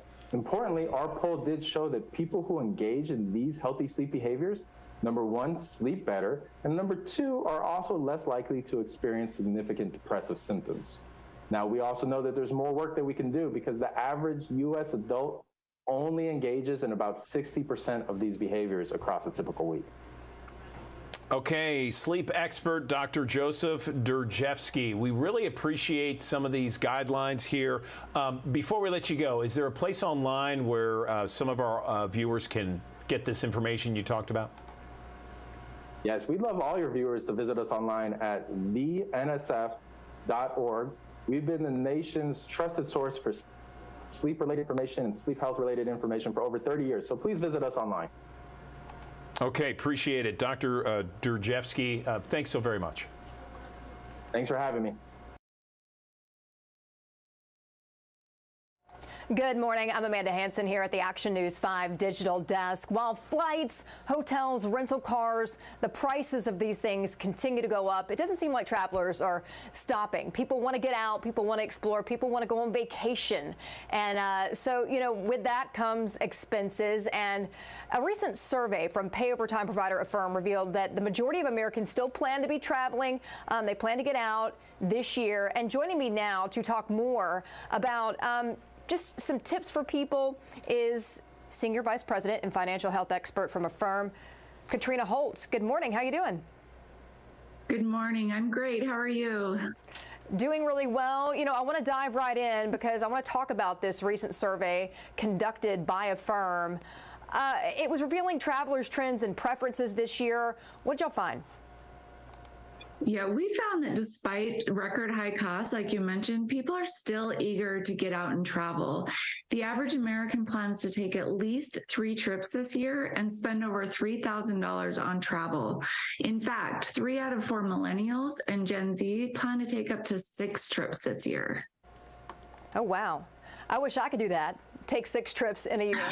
Of course, with that comes expense. It can be expensive to travel, finding places to stay. It all kind of adds up. Any kind of advice that maybe you could give to travelers that are looking to just get out there and you know, cut loose and get some entertainment? I do. I have 3 trips for travelers. Number 1, set a budget. In our survey, we found that nearly 1 in 5 plan to travel this year without a budget beforehand, which we know can easily lead to overspending. So when creating a budget, consider accommodations, meals, transportation, and shopping. And then to stick with that budget, use a transparent, flexible pay over time option like Affirm to spread out your costs and stick to your budget. So with Affirm, you can choose to pay bi-weekly or monthly. You can pick a payment plan with a clear start and end date with no late or hidden fees, which brings me to number 3. Watch out for gimmicks that come with travel credit cards. Just a few things to watch out for when using an airline or hotel credit card. Early sign-up bonuses that might be enticing can easily lead to overspending as you try to hit those minimums. And then number 2, 0% APR offerings. Those can come with deferred interest, and you'll end up with a surprise balloon payment down the line. That's good advice, because I think a lot of times people do like to use those different kind of travel cards to be able to earn points to be able to go on some of these trips. But I like the idea, you talking about this pay over time option, because for me, you know, it means that I'm not having to pay a big chunk up front. I'm not going to end up with a huge credit card bill. And so really, it seems like, you know, a lot of times I see people, they're traveling all the time. I'm like, how do you do it? And it's probably this type of option. What are some of the other things that maybe you found from this recent survey that just kind of stood out to you?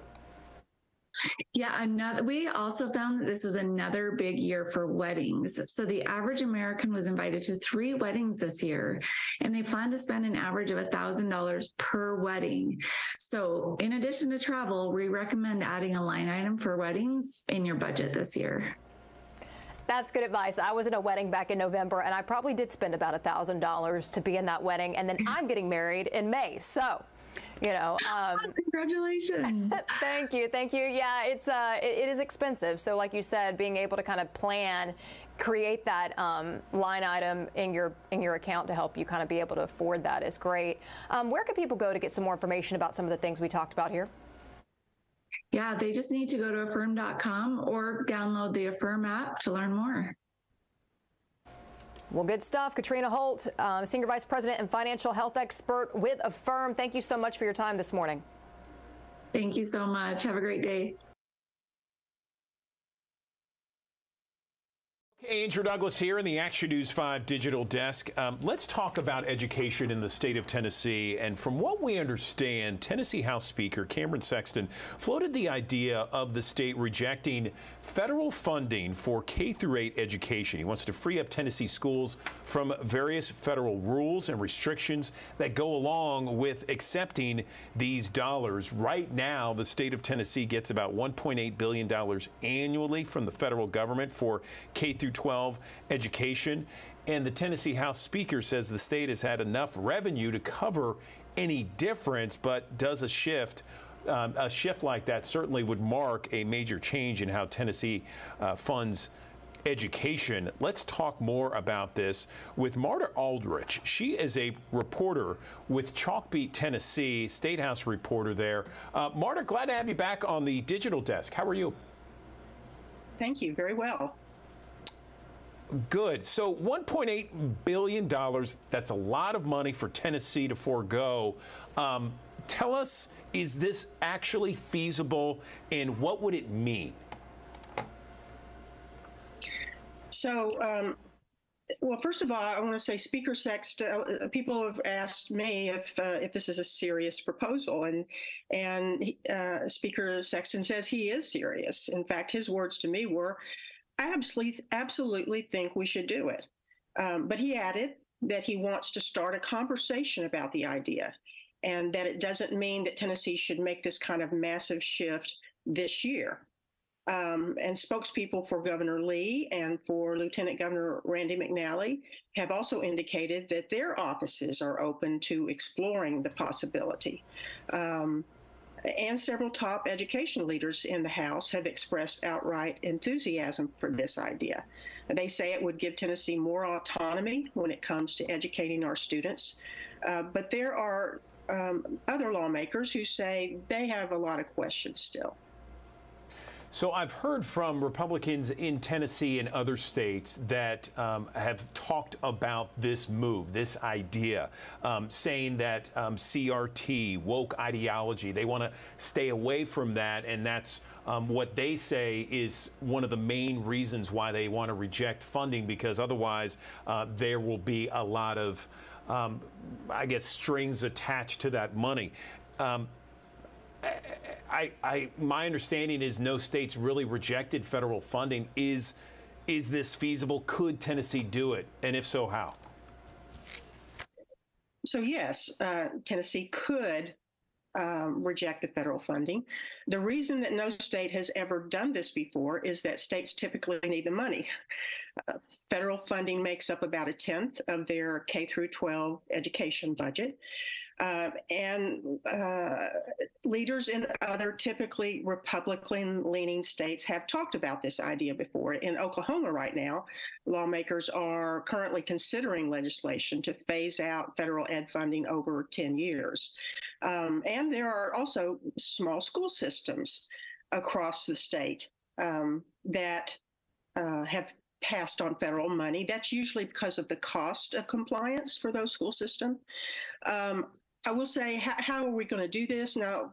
If it happens, Speaker Sexton has made this funding pivot sound pretty simple. You know, just substitute the state funding for federal education funding. But it really would not be that simple. The way that the federal funding works is actually pretty complex. Some districts and schools are more dependent than others on that money, and the lion's share goes to schools that serve disadvantaged students. And there are other federally funded programs and grants that target certain needs that range from rural education and English language learners to technology and charter schools. And all of these matters go through the U.S. Department of Education. But there's also a variety of federal school grants that go through the U.S. Department of Agriculture to provide free meals to qualifying students. And there's a related web of state laws and policies that have been created in response to most of these federal grants. That web likely would have to be unwound if Tennessee decided to go it alone. I gotcha. And so, Speaker Sexton, he granted you an interview. You talked to him about these different things. Did he mention why they would want to do that? Is it because of various ideological differences with this administration, with the federal government here in Tennessee? I mean, did he talk specifics with you about why they would do that? Is it because of ideology? Well, he didn't say that. He says that testing is the main problem. States that take federal money must give annual tests in reading and math in grades 3 through 8 and once in high school. They're also required to give a science test one time each in elementary, middle, and high school. So each state has to give 17 tests annually, although no individual student takes more than 3 of those tests in a given year. Speaker Sexton says Tennessee overtests and that it doesn't give the right test. He says Tennessee should scrap or could scrap the TCAP test, which our state developed through its own testing companies, and then create a better test with the help of its educators. But if Tennessee wants to do that, it probably could already do it in conversation with the U.S. Ed Department. States already have more flexibility than ever to develop their testing, evaluation, and accountability systems under a 2015 federal law that was crafted with the leadership of Tennessee's former senator and governor, Lamar Alexander. Beyond the issue of testing, I don't think many people would dispute that accepting federal funding comes with a lot of red tape. There's mounds of paperwork. There's numerous audits of how the money is spent. All of that is part of a huge bureaucratic infrastructure that comes with administering billions of dollars of federal funding. Sexton has not given us the list of his other beefs, although we've asked him numerous times for that list. But some do suspect that his bigger objections are related to current culture war issues about curriculum and whether transgender students should be allowed to use school bathrooms or play sports consistent with their gender identity, which may not correspond with the sex that is listed on their birth certificates. So all these changes, Marta, you know, a lot of people are wondering, okay, what are the changes if they do happen? What would they mean for schools, and specifically, what would they mean for kids? Yeah. So if Tennessee opts to do this, it possibly could disrupt finances for schools, but it really depends on how it's done. Through a program called Title I, the U.S. government distributes hundreds of millions of federal dollars to Tennessee schools that serve large concentrations of students from low-income homes to help them improve achievement. Now, if Tennessee replaced Title I funding with state money, would it still use the federal formula for distributing that money? Sexton has not said. This is particularly important for Memphis Shelby County schools because all but 8 of the school system's 155 district-run schools have Title I designations.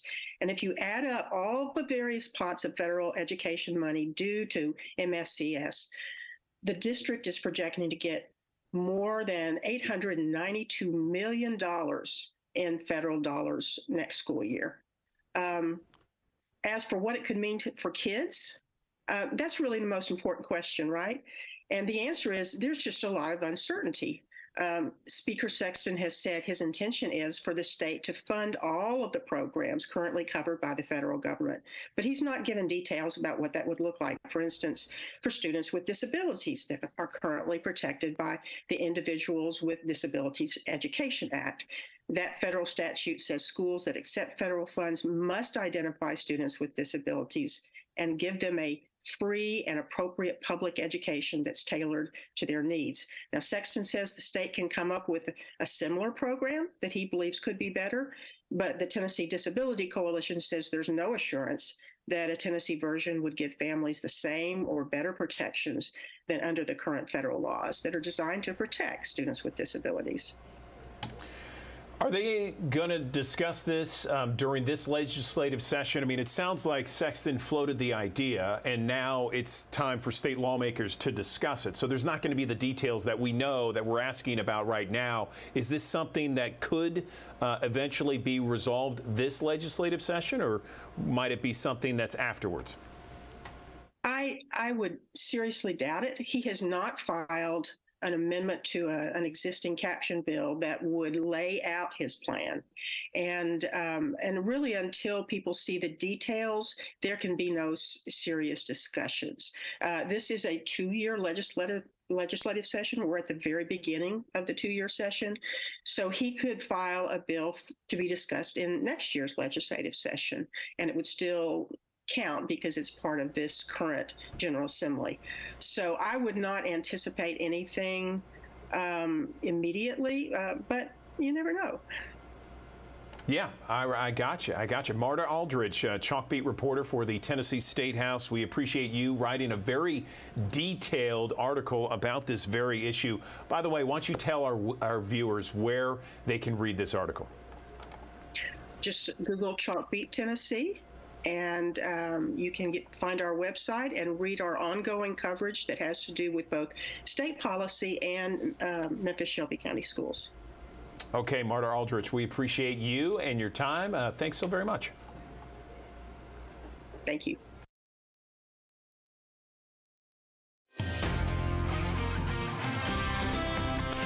We've got high pressure in place for the Mid-South today, so that's going to make for overall a nice afternoon. Winds will be shifting out of the south today, and we've got a lot of sunshine in store for us. But here's your first alert to some changes. We've got a cold front that's going to be making its way into the Mid-South as we head into tomorrow and carrying over into your Friday. That's going to bring in some rain chances here.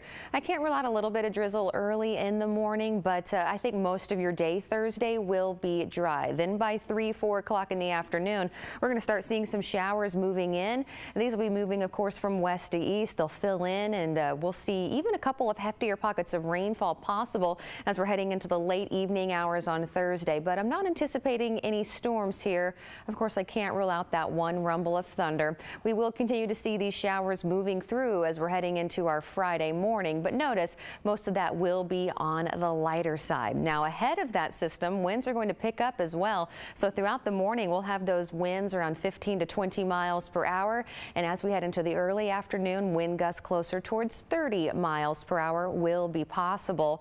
And on average, about ½ an inch of rainfall for most areas across the Mid-South, but there could be some spots that do get just a little bit more than that. And following this system, we are going to see a drop in temperatures. Once again, one of the bigger stories as far as our weather is concerned will be the below average temperatures. Our average high this time of year is 64 degrees. Our average low is 44 degrees. And when it comes to our overnight lows especially, they will be chilly as we're heading into this upcoming weekend. Saturday, Sunday, and Monday mornings, overnight lows once again in the low 30s and even some upper 20s. We might have some more frost and freeze advisories that will be issued. Your weekend itself, though, does look dry. We'll have temperatures into the mid 40s on Saturday and on Sunday, still holding on to some breezy conditions, but those winds will then be coming out of the north. Then on Monday, the official official start of spring. More specifically, it'll be at 4:24 in the afternoon, so we're just less than a week away. And the reason it's 4:24 in the afternoon is that's when the sun will be directly over the equator. So take advantage of the nice dry weather we have today, because rain returns tomorrow, continues into your Friday morning. And then after that, even though we've got nice dry weather, it is going to be on the chillier side with our highs into the 40s throughout the weekend and overnight lows in the 20s and 30s. Amanda Hansen here, back at the Action News 5 digital desk. And did you know that colorectal cancer is one of the most preventable types of cancer? But what's really alarming about all this is half of the new colorectal cancer diagnosis are people 65 and younger. So joining me now to talk more about this is Dr. Elizabeth Wood, colorectal surgeon and surgical oncologist at Regional One Health. Doctor, good morning. How you doing? I'm well. How are you? I'm doing well. I'm glad to have you on here with us because I think this is an important topic to be diving into, because studies are showing, like I was talking about, that younger Americans are being diagnosed with colon cancer. Can you talk about maybe some of the things? Why is this happening? Like, what's contributing to that? Do doctors know? Yeah, so that's something that we're actively studying right now. Doctors don't really know exactly why younger and younger patients are getting diagnosed with colon cancer. It's thought that there's a component of lifestyle. So diet, the fact that people just aren't moving around in terms of exercise as much as they have been in the past. And so all of that kind of added together can increase people's risk of getting colon cancer. Why are the number of colon cancer cases over 50 going down more? Yeah, so it's because we've been really good about screening patients over the age of 50. So all of the medical societies, the U.S. Preventative Task Force, the kind of rule has been that we start screening patients with colonoscopies at age 50. And actually, it's only been in the last year or two where we've actually changed these screening guidelines. So because younger patients are getting diagnosed with colon cancer, we actually now recommend that we start screening for colon cancer at age 45. So when should someone have a colonoscopy? You know, I think a lot of people, they dread it, they don't want to do it, but obviously it's something important because catching something like this is early. So when should someone consider getting one? Yeah, absolutely. So a colonoscopy is actually just one way to screen for colon cancer. There's multiple other tests that you can do. You can do stool studies, you can do CT scans, there's different modalities, and that's really a conversation that patients should have with their primary care providers. But I would say for people who are in what we call the general risk population, meaning have no symptoms, have no family members that have colon cancer, they should really start screening at age 45. If for some reason you have a strong family history, say your parents were diagnosed with colon cancer or you have a sibling with colon cancer, we really need to start screening you earlier, usually about 10 years before your relative was diagnosed. And you talk about risk. Who is more at risk when it comes to developing colon cancer? Yeah, so there are definitely some genetic disorders that make people more at risk. So if you have first-degree relatives, and so by first-degree relatives, we mean a parent, a sibling, or a child that has colon cancer, you really need to have a conversation with your primary care doctor about getting screened sooner. Or if you have a family history of polyps, that also puts you at increased risk of potentially having colon cancer. That's good to know. I know in my family, it's something where I have a first-degree parent that had a number of polyps, and so that's something that I'm going to have to think about for sure. What are, you talk about symptoms with a lot of these things. Are there things that people maybe should be watching out for when it comes to something like this? Yeah, absolutely. So colon cancer itself actually grows fairly slowly, which is why we harp on these screening tests so we can catch them early before they become a problem. But sometimes you just aren't able to get that screening test. And so people should really look out for things like changes in their bowel habits.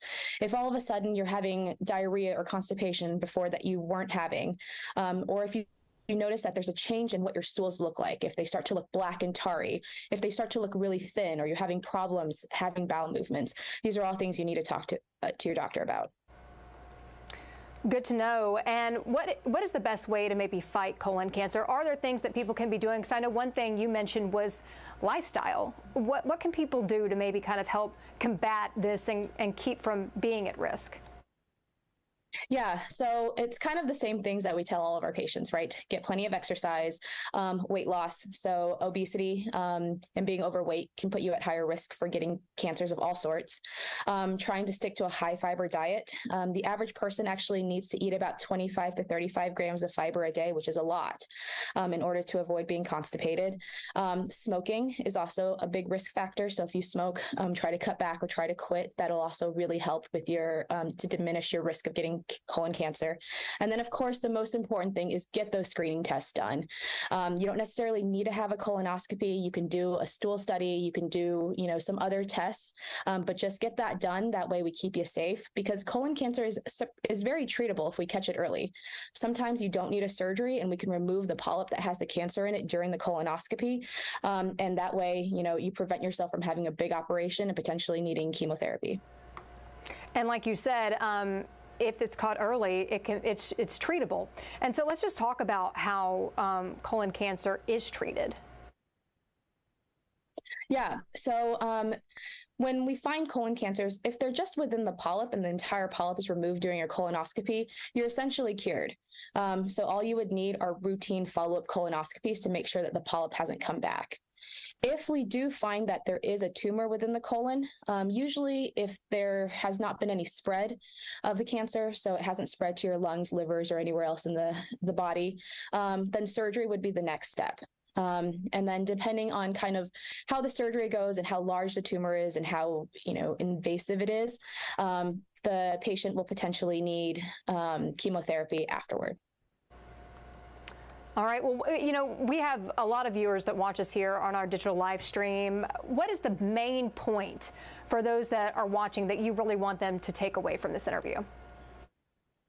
Yeah, so definitely start screening at 45 or potentially even earlier if you have some of those family risk factors. And then keep an eye on, changes in bowel habits and kind of what's going on with your GI tract. It's really easy to think, I have some bleeding. I'm just going to, watch it and deal with it later. But if it persists, it's something that you really do need to discuss with your primary care doctor. And just, don't be afraid to discuss this with your doctors. This is what they're here for, and their job is to protect you and keep you safe from cancer. Well, Dr. Elizabeth Wood, I appreciate you taking time to get this advice out to our viewers today. And you have a good rest of the day, all right? Great. You too. Thank you for having me.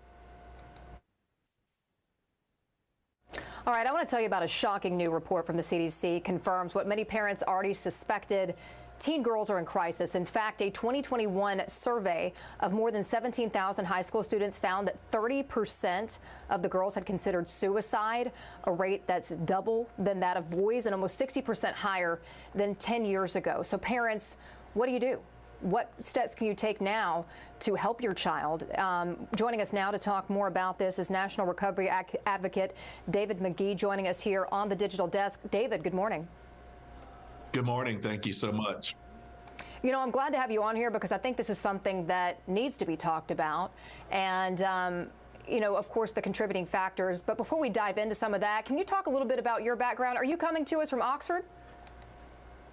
Yes, I'm in Oxford, Mississippi, and I work at the University of Mississippi inside the William McGee Institute for Student Wellbeing, which we're creating and launching here. That's named after my late son, William. And I actually get to work and help create this institute. And its aim is helping students find and keep the joy they want and deserve, because we're at a moment in time where mental health and substance misuse is taking that from so many in this region and across the country. And I think the pandemic, for one, I know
Hey,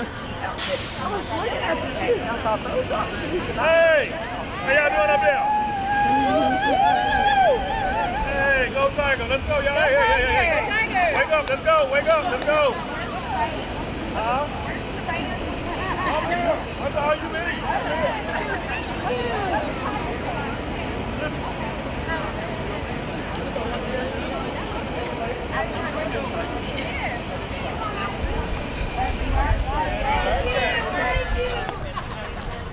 I didn't know you were behind me. You were really quiet about that. Put the other hand there. Oh, you got the same right though. He ain't getting out, he ain't participating.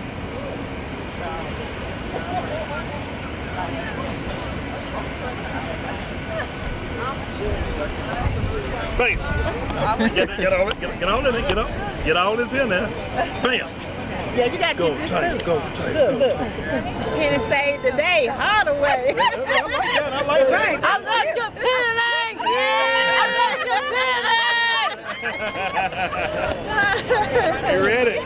We ready.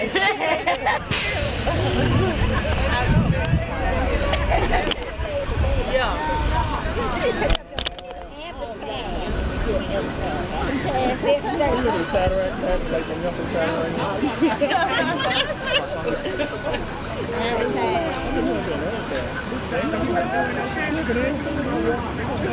Yeah.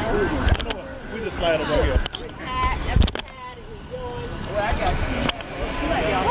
Yes, ma'am. You out of there?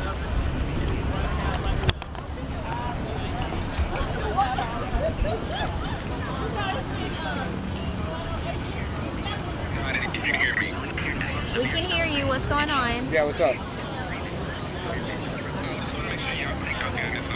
All right, you're yelling like we're in trouble, Dad. Cindy, you stepped right in front of the shot I was getting. Like, straight in front of my shot. Golly, Sydney. Because he was calling my name. He was probably calling your name to get my attention. Because you also think it's irrational. I'm sorry? Y'all want a pom-pom? Sure. Take it.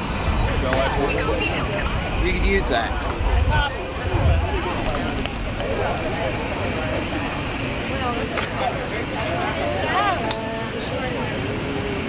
I'm sorry. Don't step in my shot again. I only pushed you out of the way because I thought you were about to step in my shot.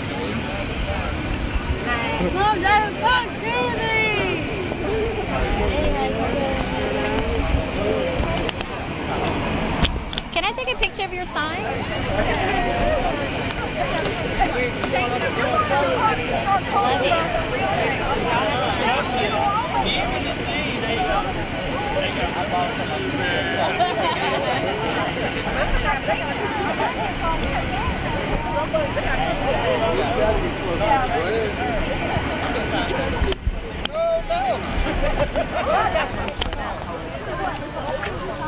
You sure you don't want me to be off the shoulders for Yeah, you can be off the shoulders. Okay. I feel like it'd be better if we're just closer. But I'd say we shoot this way. My EMPS isn't working, so I don't know when we are live. Well, your mic is on now. Ask. Parker, you got one more time. Seriously. One more before I go crazy. I haven't done anything. Golly, you act like I'm like... Okay, we're right off the top before weather.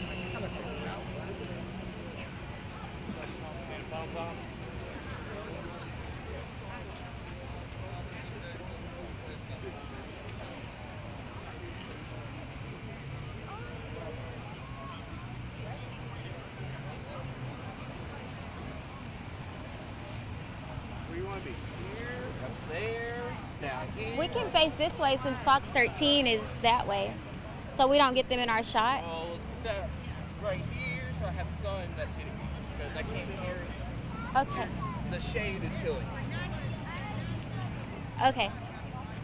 That's cool. I'm saying like, I'm gonna keep scooting back. Is the sun not hitting me here? Well, Fox 13 is like right behind you. So where do you want me to be? I want you right here. Okay. There we go. Hi. It's cute.